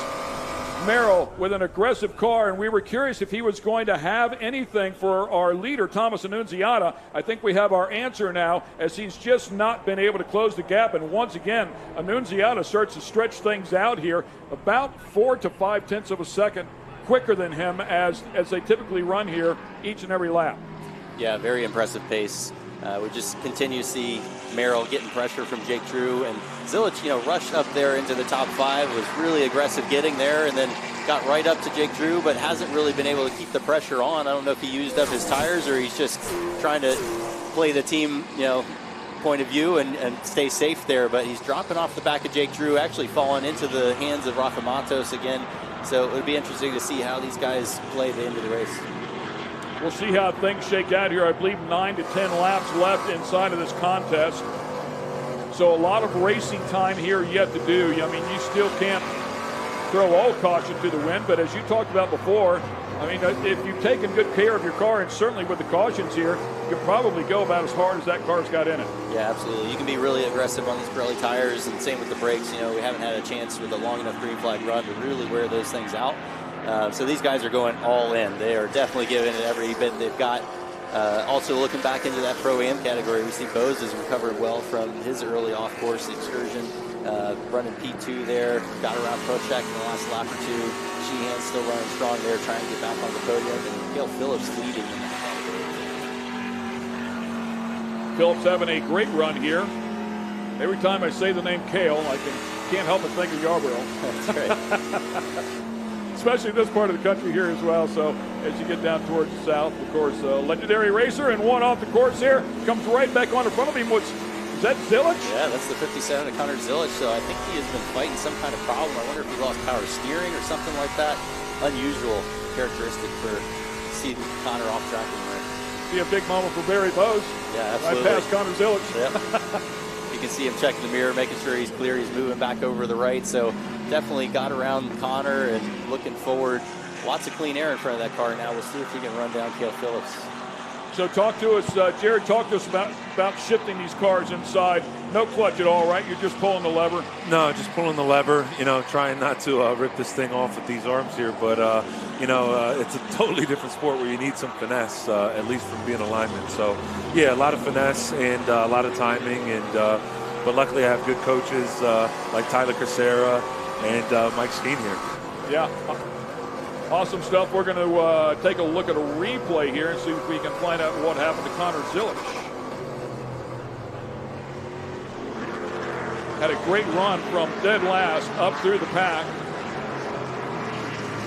Just behind the 7 car. Here he goes. And he's got in there hot. Yeah, looks like a little too much curb. Locked the rears up probably coming down in there. Maybe a little bit small blip for a downshift and just chattered the rears a little bit. Lost the back end. But he rejoins here. Hopefully the car is okay and he can keep it clean, get a finish for his silver hair here. Obviously, that was Bose going around him as we called that live a few moments ago. And that's kind of why I brought that up with you, Jared, because you can downshift, you can pull gear too early and it'll lock up the rears and you're in trouble. Yeah, that's not a good thing. And, luckily we had a lot of practice here and we didn't do that at all. And, that's something that I ran into very early on when I got into this series, was really trying to figure out the car. And, Mike was there for that. I started the season off with CB Motorsports and I knew I needed a lot of help. And so I tried to have open ears and open eyes and learn as much as I can. And I feel really comfortable inside the car. And I'm really looking forward to closing out the year strong. Yeah, you made a statement, trying not to break the lever with those arms. And for the fans at home, I know you can't see him here on camera, but yeah, he's got some guns. It looks like most people's legs. but he's got some big arms on him. So I'm sure if you got so excited in that thing, you could probably get a whole bunch of that shift lever and bend it. But something like you said, I mean, a little bit of finesse. It has to be firm. It has to be a nice, crisp shift, but not too hard either. No, of course. I mean, I compliment Rafa Matos on that all the time. He has a very specific release with his fingers where he kind of flashes his fingers out. I watch everything he and every other fast guy does to try to learn as much as I can. Good battle right here. That is Borset Jr.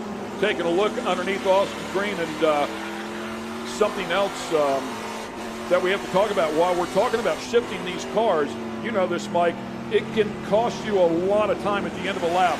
If a shift, like a normal H-pattern shift, not one of these where if you have to use a clutch, I would say a shift somewhere around 2.5, 3/10 of a second, something in that general area, where if you have a driver that's making 4 and 5/10 shifts, he's losing a ton of time at the end of the lap.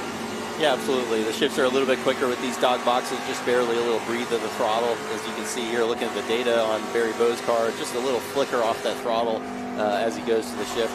But not a lot of time lost per shift, but if you're doing a lot extra or messing up downshifts, you can certainly lose a lot of time in braking just by not being quite as smooth and upsetting the car on those downshifts. Yeah, I loved it, especially like the Mazda MX-5 Cup Series, and when it was an H pattern, there was a lot of heel-toe downshifting, an art that's quickly disappearing with the ability that with the technical advancements, I should say, of these cars. But I love it when they really have to work the brake and downshift at the same time. It brings another element to the race. See another battle here with Adrian Lostowski. He just got passed by DaCosta in the last lap, but he's trying to fight back here, keep it up near the top end, see if they can chase down this battle ahead with Austin Green and Borset Jr. He had fallen to 10th, worked his way back up to 8th, and now in the thick of it, he was up into 4th place. He was inside of the top 5 early on in the race. Talking about Lostowski, and as you talked about, just was passed by DaCosta. So he's been scrapping to try and finish this one up. Ben Mayer staying there, keeping him honest, trying to move himself up. He's inside the top 10, but he would love to get around these couple of guys, see if he can threaten for a top 5 finish here. Boy, Ben Mayer is somebody that we have not spoke of at all. 11 national karting championships. He's only 15 years old. Very talented. I believe he is on the verge of making a big announcement as well. Don't want to get ahead of myself on that one, but he's another talented, very young driver. 2-time Team USA karting member, youngest ever Superkarts USA Summer Nationals winner. He's done a lot of racing, Nitro, Rallycross with Travis Pastrana, also Robbie Gordon in the Stadium Super Trucks. Ben Mayer, extremely talented young driver, so we wish him the best as he charges forward in his career. I know his father, his parents have been heavily involved as well, working hard to try and get him there. As we go on board with DaCosta, kicking a little dirt up back behind him, had just made that pass on Lostowski. So damage to Jake Drew's car. Don't know exactly what that is just yet, but clearly I thought that was just dust coming out of the back where he had gone off track, but it looked to be like a light trail of smoke at this point. Yeah, it looks like Matos was catching up to him. He's definitely early off the throttle going down into hog pen, so he's fighting something there, either losing power steering or something along those lines. He's definitely dropped off of the back of Merrill, and Matos is tasting blood in the water, looking for a podium and more points here to finish out the season. It's so funny to me. You can see somebody like Merrill scrapping, I mean fighting for every inch of racetrack he can get. And then you watch somebody like Matos, who comes in with a whole different mindset. Matos' door hanging down. Yeah. Is that worthy of a black flag? I'm curious. Probably not. Those things are usually attached pretty well at the bottom there. It's just swung loose on the hinge, but we see a replay here. Jake Drew off at South Bend on the exit. Ooh, big bumps there. So he's probably knocked loose a radiator or oil cooler or something at the front. And that's what we're seeing, that continued smoke there. Might have lost the power steering line from that. Hopefully all those temperatures in that car will stay stable and finish out this race. But he's definitely messed up the front a little bit there, and he's trying to hold it all together and keep Matos behind him. But back to what I was saying, Matos comes in here with the mindset of let's just finish the race, and it just continues to come to him. Absolutely. And we see Jake Drew still using all the road out of 10 there, trying to keep the pressure behind him at bay. but he's working hard inside that silver hair car, trying to get this thing to the finish and get a podium. Zilich isn't there to clean up and get the podium if he falls away, so he's going to try to do this team proud and get them a podium finish. Jake with 3 podiums on the season, looking to make it 4 here, has yet to get a win, but did qualify on the pole. Nearly had a pole here. Matter of fact, he went through tech. They thought he was going to be on pole here. Boy, he is for sure fighting that thing. Yeah, absolutely. And we see Annunziata still just keep pulling away, gapping these guys. He's running the only guy down at low 51. Almost everybody else in the top 10 running 52s on the last lap. So he's still got a strong car to finish out this race. Matos there, that door hanging loose. Shouldn't really affect him too much. Actually might cool him off a little bit, get a little extra air in the cockpit of that car, but not too much extra drag. Shouldn't affect him too much, and he's going to be pushing hard to get back on that podium. Closing laps here for sure. Jared, as you approach this point in a race, are you saying, please throw that white flag? I just want to see the white flag, or are you hungry for more laps? Depends on where you're at, right? But, speaking of that open door on Matos, that's something I had to deal with at CTMP up in Canada, and it really doesn't do much to the car, but if you do have any front end, kind of like Jake Drew, unfortunately up at Canada, I had both the door and front end, so I think that's what you're seeing with Jake Drew. If he has any front end damage, it'll really tell you, it'll really say hello at turn 10 when you're really trying to go around that corner about 106 to 110 miles an hour. And Mike, talk about that. It's really not a safety issue at all. No, it's certainly not a safety issue. I think it'll stay attached, but even if it does, it's a pretty lightweight fiberglass piece. It'll probably slide off to the edge of the road. Whoa! Yeah, loose going through 11. He's 2 wheels in the dirt at the turn into 12. We're going to see him under pressure from Matos here, I bet, coming off of 12 down to turn 14. And, of course, Jake fighting for that Rookie of the Year honors, as we talked about before there. He's leading in that over Josh Hurley. We haven't talked too much about Josh Hurley today. Thought Josh would have a really good run out here. Effectively his favorite track, and always solid out here, but has not been able to get up towards the front. Ben Mayer leading, and the young guns followed up by Thomas Annunziata. So Annunziata is going to close that up. By the way, they were tied up in the points for the young guns coming in here. So as it stands right now, Thomas Annunziata would take over sole position of that. Even though Ben Mayer does have a win, Thomas would gather his first here if he can hang on to it. Here we see Jake under big pressure from Rafa Matos. Rafa got a great run off of hog pen. He's pressuring on the outside here down into turn 1. We'll see if he can do what Merrill did on a restart and run that outside lane. Can't quite keep overlap, it looks like. I think Jake will probably close the door, keep the position for now, but he's certainly feeling the pressure, making a few mistakes here in the last couple laps. Running that tight line, entry to 3, to be a little bit protective, turning down to 4, trying to block and hold track position, just trying to hold on for the finish here. This is where I think the talent really shines. With people like yourself, you have a lot of experience. You're driving a car that is not happy and somehow manage to still pull the speed out of it. Of course, Matos is probably faster, but it's one thing to catch him, it's another thing to pass him. Yeah, also, we keep talking about the points for Rafa. If he was fighting for the win, maybe that would be up for grabs and he'd be a little bit more aggressive, but he's probably thinking a little bit more conservatively here than he might normally. It's not a super critical position for him. He's in good position points-wise. Not the end of the world if he can't make up to third. Tristan McKee, we have to talk about him. He just put 7/10 on Matos, and because Jake Drew is a bit off the pace, it's allowing McKee to get up here into this battle. He might not be so patient. Yeah, absolutely. This is a tight 3-way battle now. Rafa's going to be looking out the mirror and out the windshield as we see Jake Drew sliding wide in turn 14. He's battling down here, coming to the very end of the race, seeing inside from Rafa, putting the pressure on as we come to the white flag. White flag flies for our race leader, Thomas Annunziata. Started off on the pole, first time this season, looking for his first career TA2 win. We'll see if he can accomplish that. He has one more lap to go. No real pressure. A lot of crazy things can happen out here. It's not over till it's over, but he can manage this lap, that's for sure. Wow, another big move out of Drew's car. Matos knows that he's got a hungry driver in McGee right behind him. Doesn't want to lose another spot and more points to Thomas Merrill. This is setting up to be quite a battle here for second place. Yeah, we see the front end of Third McKee place. also. Yeah, my bad. Yeah, the front end of McKee's car also already with some damage, so he's not afraid to use the bumper here. Matos is going to be looking behind thinking, I got to be a little bit careful, not let this young kid get too close. You know, he's not running for points. He doesn't care where he finishes if it's not moving forward. So these guys are definitely fighting to get on the podium here. Jake Drew gets a little bit of breathing room as they go up into the uphill S's, so he doesn't have to watch the mirrors to Matos quite as closely. We ride on board here, going through South Bend, nice and clean, using all the road, but keeping it on the track. He's going to try to get out of turn 12 with that couple of 2-3 car length gap so he doesn't feel the pressure into 14 from Matos. We see a little bit of wheel spin up over the curb on exit of 12 from Matos, and McKee is getting a good run. Jake's trying to break the draft, moving across the straightaway so he doesn't get those guys running up behind him. Final time around Bennett, Bridge Hall, Oak Tree turn as they make their way to the back portion of this course.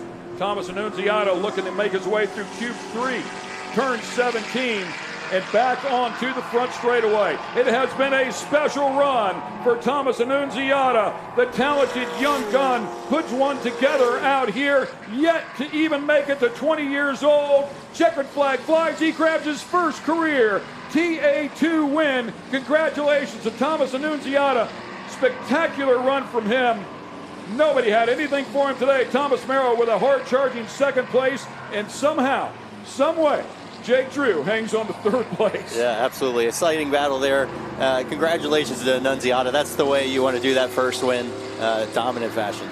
Jared, I want to thank you for coming up here, man. Sorry you had a mechanical there, but best of luck when you get the coda. No, thank you very much. A lot of support from Black Underwear to finish the season, so we're going to stay cool in those Black Underwear. Awesome, man. Great job. Thank you very much for coming up. So Jared Oderick, unfortunately, out of this one a little bit too early, but he'll be back at it at the final event of the year. There is Josh Merrill and Jake Drew, of course, giving each other a little bit of love. But there's a look at your winner. Congratulations to the number 90 car. Nitro Motorsports, Bayshore Mortgage, Ford Mustang. Stay with us. We'll be back in just a moment. So what a great race here for Annunziata, man. I mean, that is picture perfect. Flag to flag. He had a hot rod today. He had one of the best in the business, a former champ, and Thomas Merrill right behind him on those restarts, and had nothing for him, man. Yeah, absolutely. He withstood the pressure, got great restarts, kept it clean. He knew he had a hot rod. Nitro Motorsports giving him a great piece to go win this race. As we talked about, we've seen great speed out of him this season, over the last couple of years, really. And it's good to see him execute. Those guys have a good, solid car and not get tangled up in anything messy. Like I said, just a dominant day for him. That's the way you want to take your first win. You sending me a message there. Maybe the cameraman, eat clean, bro. That's right. What a great feeling, man. What's it like to be inside of the car after you win one of these races and you're on this cool-down lap? It feels awesome, you know, thanking the guys on the radio, you know, appreciating the moment, trying to take it all in, and looking where to do the burnout, you know, or how to do some celebrations. You know, you're excited in there, you want to get out and enjoy it with the team, and it's nice seeing these guys come up, send some congratulations, and looking strong here. By the way, as we look at timing and scoring, we have to say congratulations to the number 28 car, Tristan McGee. Passes Rafa Matos in the last corner and finishes up in the 4th position. That was a great effort for him. Very smart racing. Yeah, great finish there for the Team SLR guys, and a strong run for that young driver. So down onto pit road, of course, and we'll get provisional results here. Everybody's got to make their way through tech, and you're always on pins and needles when you go through tech. Yeah, there's always a little bit of nervous energy, wondering how that's going to go. But, you know, when you're getting out of the car, you're going to the podium, it's all about celebration. You put that out of your mind and worry about that later.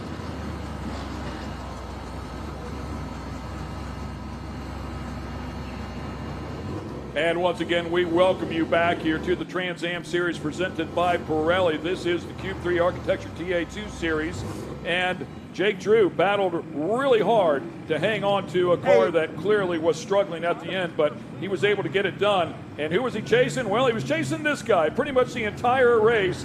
as we go down to the Jim Weed winner's circle there. Thomas Annunziata really putting together a great effort here today. His father Tommy will be so excited. His father Tommy did a lot of racing in the drag racing world. He stopped his career to dedicate all the effort towards his son, and now it looks like it is absolutely paying off.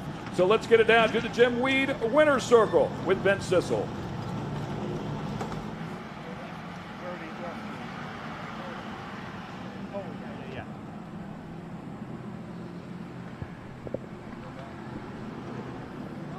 All right, we're going to wait for Thomas Annunziata to take his helmet off. This is his second win in the Cube 3 Architecture TA2 Series. First win of the season as Thomas Annunziata and Thomas Merrill coming over to give the congratulations. A TA2 champion himself, Thomas Merrill. Thomas Annunziata, we need you to take that helmet off so we can talk to you. Take that helmet off. I want to talk to you, man. But this Criswell Ford Mustang of Nitro Motorsports, unbelievable show. And man, after that last restart, he just absolutely took off as we see Cale Phillips, our Pro-Am winner, come in. Thomas Annunziata, you've had so many of the Nitro crew come over and give you a big hug. This has got to feel good. It feels amazing. I mean, us as a group know we should have at least 3 wins by now through the season. So it's just been unfortunate circumstances that have taken us out. But this Nitro Motorsports crew has worked so hard. Ronnie, Mike, Nick Tucker worked their butts off. And sometimes it doesn't work, but we always bring a fast car, and they all deserve this. So I'm so happy to not end the season yet, but end it at least with 1 win. We'll try to get for 2 at COTA, but unbelievable. This Criswell Ford, Bayshore Mortgage Funding, Chip Boys, Ford Mustang was fast. So I'm thankful. I'm thankful. Congratulations. We're going to come over here real quick because I want to talk to unbelievable job for holding off, making the podium spot, kind of the local racer for Maurice and Laura Hull because they're just right down the street. But Jake Drew, your grandparents are here. Cube 3's on the car. That's got to feel good. It feels amazing to have so many great people on board this car. Cube 3 Architecture, Franklin Road, and of course Silver Hair Racing, Maurice and Laura. They've made my dreams come true, and it's super cool to be on the podium here at VIR. My first time here, and it was a tough race for sure. Started having some issues there at the end, but just super thankful to have friends and family here and supporters of Maurice and Laura and this whole team, and just really happy to be here right now. All season long, I don't know if you know this, he's been in Maurice's suit, and now maybe this is good luck. Maybe we don't want to get you a new suit. Is that what's going on? I hope not. I would love to get a suit that fits, but all fun. Yeah, we're trying to have some fun here. Let me come over and talk to Cale Phillips, our Pro-Am winner. Let's come over here, Cale Phillips. Cale, number 1, right? You're 2. Second place Pro-Am. Sorry, I was trying to pay attention, but this is your first time on the podium in Pro-Am. I know you've been fighting hard. That's got to feel good. Yeah, I've been really close a couple times this year, only running a part schedule, so it's been tough. But feels good to finally get up there. It's my last race of the year, so it's a good way to end this season. Anybody you want to thank? Yeah, thank Mincy's Graphics. They've been on with me all year, helping me out. They're right down the road here in Durham, North Carolina. So I'd like to thank them. And all my family have been supporting me the whole season. Yeah, I saw your family getting super excited for you. See, look, you got to get a shot of this right here, George. Come on now, how about Cale Phillips? There we go. Nice job, Cale. Ken, I'm going to send it back up to you in the booth.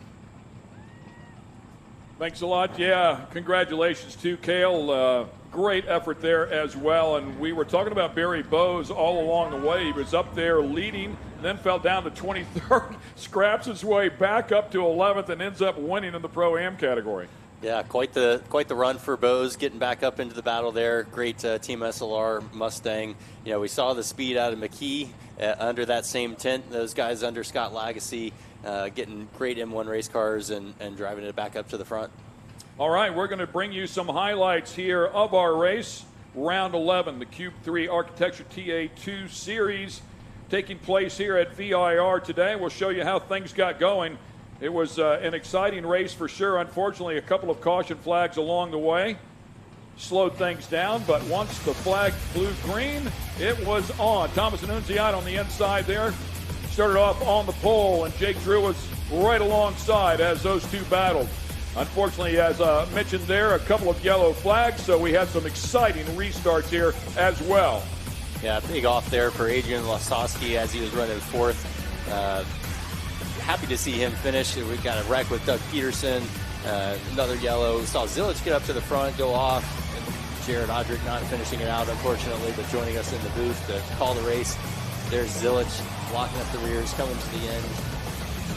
Yeah, had worked his way up to 4th from 30th, so Zilic was having a great run, but right there at the very end, much like Jake Drew right there, went for a big ride, but Jake Drew able to hang on, had some pressure from Rafa Matos, but Matos stayed back behind him, and it was Thomas Annunziata who grabs the win, his 2nd career.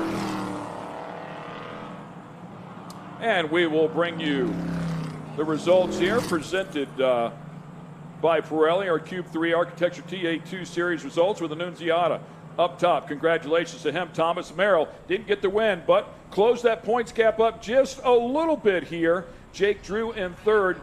Tristan McGee, as we talked about before, around Rafa Matos there on the last turn of the last lap, but Rafa Matos doing what he needs to do to chase and secure that championship. Yeah, absolutely. Running a nice, strong race, scoring those points, bringing it home nice and clean. Ben Mayer a little bit deeper. We're going to also show you our cool move of the race. Adrian Lostowski had worked his way up to 4th and fell back down a little bit. There's a look at our leader for the Pro-Am category, Barry Bowes. Congratulations to him after Zilic's off-track excursion falls down to 12th. Cale Phillips, who we just heard from in the podium area, congrats on a great run. And Keith Prochek doing a good job as well in that PA category. Gian Buffamonte ends up in 16th in his career start. Eric Caden, congratulations to him. Really a club racer. Come here out of Indianapolis, driving for Ray Skillman Auto Group. Nice job there for him as well. Mentioned Josh Hurley as well, chasing Rookie of the Year status, even though he's a very seasoned driver, but new out here to Trans Am. Tom Shaheen having a rough day. Josh Hurley both having a rough day. 2 very, very good drivers. Yeah, absolutely. Tough to see those guys struggling and finishing down towards the bottom of the top 20, but exciting to see Amir Halim in there finishing inside the top 20 in his first start with the series. Those beautiful helium cars, and we'll see their car go back out tomorrow for the Trans Am race with that Porsche. Doug Peterson down there in 26. We saw them in the wreck. Jared Odrick, some of these guys really struggling today. Some fast cars down here at the bottom. Yeah, Nathan Hearn was up inside of the top 5 early on in this race as well. Has shown really well when he does show.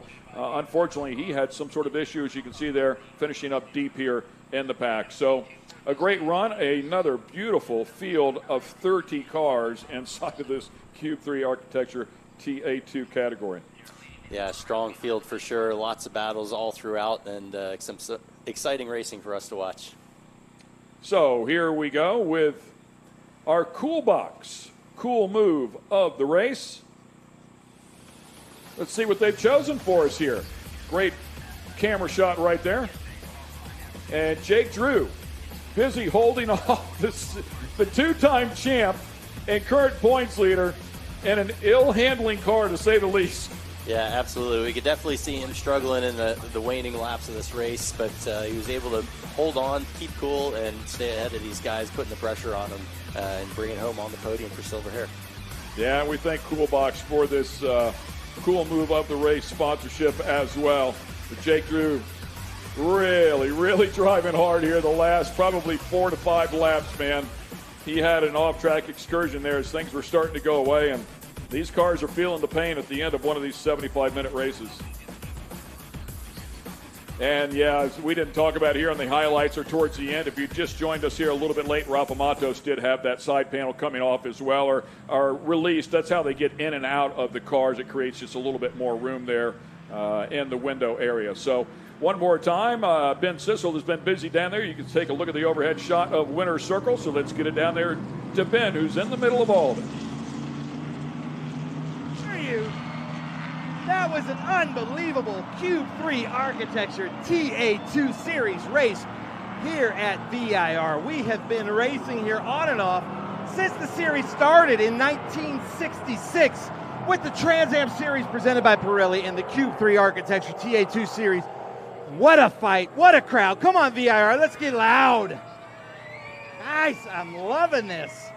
All right, we are going to start with the Pro-Am. In third place, the HP Tuners, Mike Cope Race Cars Pro-Am, all the way from Chicago. Let's hear it. Keith Prochek. Wait, she can stay up here. That's fine.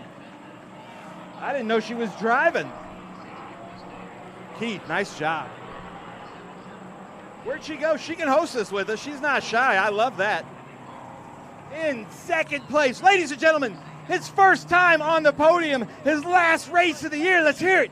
Cale Phillips here with us in the Pro-Am TA2 Series, Cube 3 architecture. Nick Middleton, the founder and CEO of Cube 3 Architectures. Nick, unbelievable race. That was really fun to watch. I know that you're on one of these cars, but man, what a race. That was a great race. Congratulations to everybody that's here on the podium, and awesome job to all the crews and all the staff that actually put this together. We couldn't do it without everybody here today. And thanks to all the fans here today. This is awesome to see everybody. So thank you, VIR. Appreciate it. Nice. I love it. First place, ladies and gentlemen, ASIO data from Chattanooga, Tennessee. Let's hear it. Barry Bowes, first place Pro-Am. And then I think the rumor is Barry Bowes leaves straight from here to go race in the runoffs at Road America. Is that correct? Actually, I'm skipping the runoffs this year, so, yep. Huh? All right, well, nice. Well, you can relax. Come on up here in front. All right, how about that? Keith Prochek, that was a lot of fun out there. And, man, you had to fight hard for that one. Yeah, we were fixing the car very late. We missed the grid, so we started last. But great race out there. Cale drove a great race, and then Barry just had it on another level. I mean, he just drove away clean. We had a whole bunch of side-by-side action. I think he actually might have clinched the championship today. Very close. Provisionally. 7 wins, I think it is this year. He's pretty good. But great job to these guys. It was a great race. Keith Prochek, ladies and gentlemen. Then, now his family's here too. Cale Phillips, this is your first time on the podium with us in the Pro-Am, right? How about that, VIR? How was it out there? Yeah, it was really good. I was thought I was sitting pretty good there on the final restart leading. Barry had good pace there at the end. Then I just got super loose. I was hanging on for dear life those last few laps. I saw Keith was gaining on me. So, yeah, really good race. VIR is my home track, my favorite track, so it feels good to be on the podium here. Nice. His home track, VIR. I love it. And then Barry Bowes, we've spent most weekends together this year, so nice job back on the top step. Thank you very much. Yeah, I made a mistake kind of early in the race, went to the back of the pack. It reminded me how incredibly good every driver in this field is. From the back, it's the very first pass. You got to work for it, and and it just gets harder and harder as you go up. But I was able to make my way back up, and it feels fantastic. Anybody you want to thank? Absolutely. My primary sponsor, ASIO Data, SLR, and M1 Race Cars. Megan in her race pants. Well, when she shows up, I do a lot more winning. How about that? Ladies and gentlemen, come on now, VIR, get loud. Keith Prochek, Cale Phillips, Barry Bowes, hold those trophies up. And now they might, if you're loud, they might even throw those hats out to you.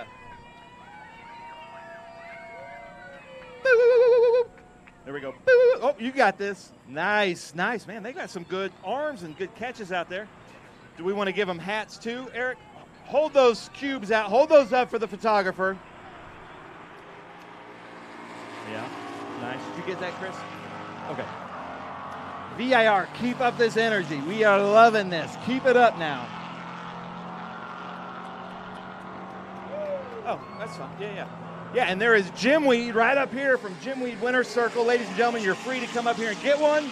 I know the competitors want one, but how about that one more time? Come on now, let's get loud. Keith Prochek, Cale Phillips, Barry Bowes. Nice job.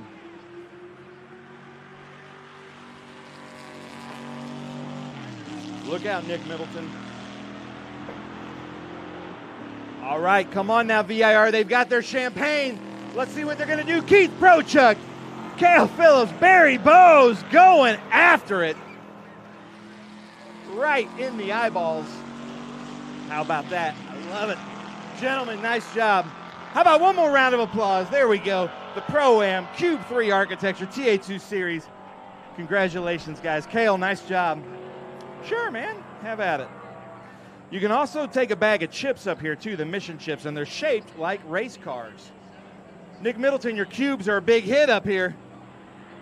All right, ladies and gentlemen, the Cube 3 Architecture TA2 Series National Series. You guys have at it, man. I like it. Ooh, they've got some signatures on that hat. In third place, Franklin Road Apparel, Cube 3 Architecture, Waukegan Farm Quarter Horses. Just down the road, there's a sign coming in that they adopted the highway. They're right here, ladies and gentlemen, your neighbors. Let's hear it. Jake Drew with Silverhair Racing. Quite a fight up there. Unbelievable. In second place, our 2022 TA2 champion. Ladies and gentlemen, let's hear it. HP Tuners, Mike Cope Race Cars, Thomas Merrill, second place.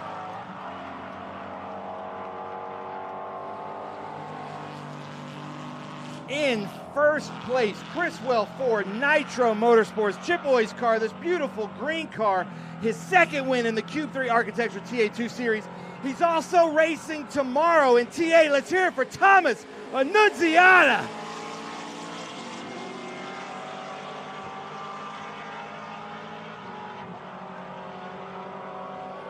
Jake Drew, I know you've had long-time support from your family, your grandparents. They're here this weekend.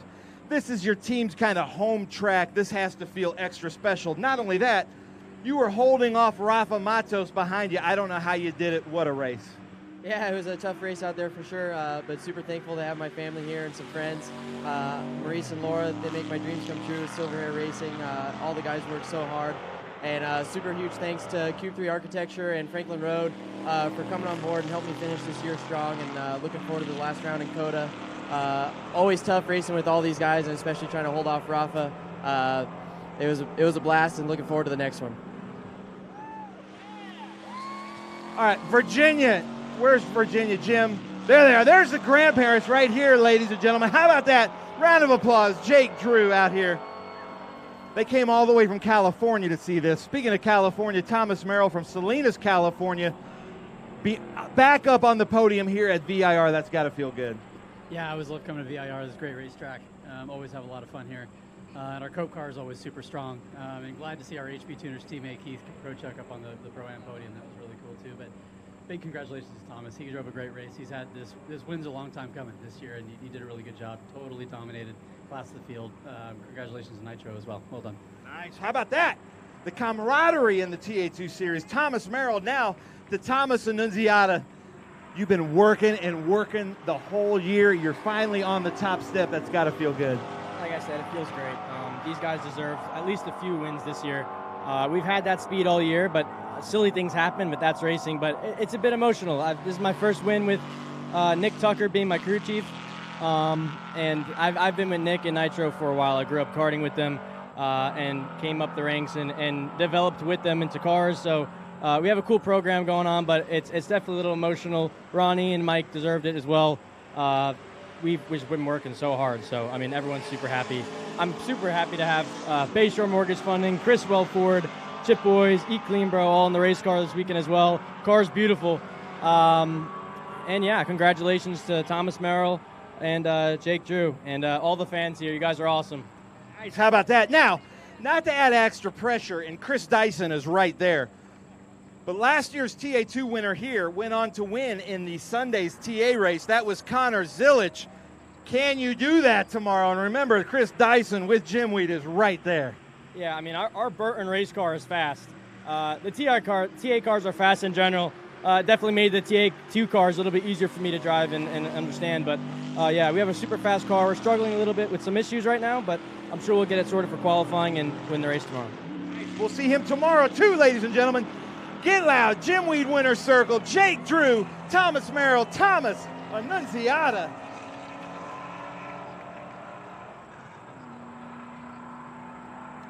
Laura Maurice, nice job. Great race. All right, now hold up those Cube 3 Architecture TA2 Series stress cubes. And then we're going to see, oh, you can come up there and grab that. You can get that. Let's see who's got the best arm now. Come on now. Let's see if he's got the distance. Oh, there we go. Oh, Jake Drew's got the distance. Look at that. The guy with the silver hair shirt couldn't catch it, though. What's your deal there? All right, here we go. The hats. All right, now VIR SpeedTour. Get loud. Come on now. Jake Drew, Thomas Merrill, Thomas Annunziata.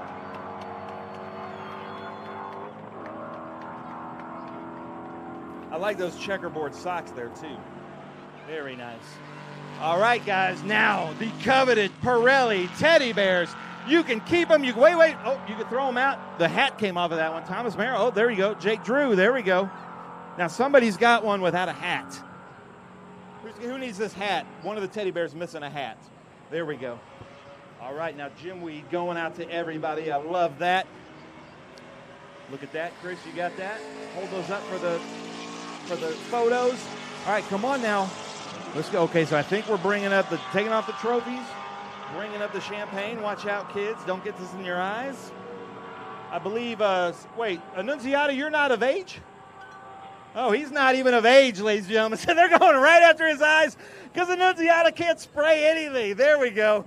Look at Merrill. Merrill doing Dyson a little bit of a favor there for tomorrow, just right into the eyes. How about that, ladies and gentlemen? Jake Drew, Thomas Merrill, Thomas Annunziata. Thomas, you need help getting off? You can't see, can you?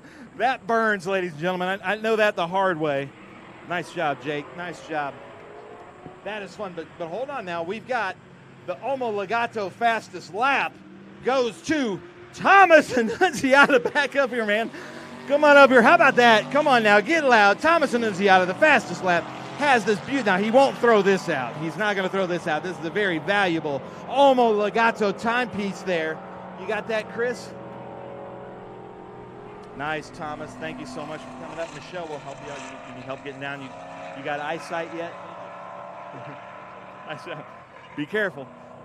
And our cool move of the race, the coolest move of the race, goes to Jake Drew, ladies and gentlemen. Silver Hair Racing, Cube 3 Architecture, Franklin Road Apparel, Waukegan Quarter Horses. He comes with a Cool Box shirt. And this is the first time I can remember the coolest move was for defending a pass from our two-time champion here, Rafa Matos. Right there, our most winning driver in TA2. That is very difficult to do. And Rafa Matos actually runs a Cool Box system. So Jake Drew, nice job. Congratulations. Ladies and gentlemen, one more round of applause for all our competitors, teams, sponsors. Come up here and get these last two cubes, ladies and gentlemen. But that does it for the Cube 3 Architecture TA2 Series here at the VIR SpeedTour this year. We will be back here next year. We'll also be racing here tomorrow at Jim Weed Winner's Circle in the Trans Am Series presented by Pirelli. Thomas Annunziata's in a car, so make sure you come back tomorrow. It's going to be just as good today. Thank you guys for coming out. Come up here and get some Jim Weed from Jim Weed's Winner's Circle. Great job down there, Ben. As always, a very busy Winner's Circle there with a couple different classes and specialty awards as well. Hey, let's show you what's coming up here as well. Our Cube 3 Architecture's TA2 series on October 10th, 8 p.m. You can keep an eye on the highlight show there. And then we'll also bring you another highlight show from the TA race, XGT, SGT, and GT on Thursday, October 10th at 9 p.m. So back-to-back. Make sure you mark that one down on the calendar. Set your DVRs and you can watch that stuff here on MAV TV. It's a great race, Mike. Unfortunately, we had a couple of caution flags in there, but the caution flags create a little controversy, create some opportunity. Yeah, absolutely. It draws some interest in, gives those guys a chance to recuperate, close back up, give us some good battles and some exciting restarts. So always, exciting here in TA2. Yeah, it was a great run. I thought Thomas Merrill might have something there for Thomas Annunziata, fifth on the all-time win list, but did not add to it today. Congratulations to Thomas Annunziata for closing this one out, his second career Cube 3 Architecture TA2 Series win. It was a great run from the pole. So we'll wrap things up here from beautiful Virginia International Raceway. It was a gorgeous day to run round number 11 here from the Trans Am Series presented by Pirelli. For Mike Skeen and Ben Sissel, I'm Ken Stout. We'll see you next time as the series travels to Circuit of the Americas.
said.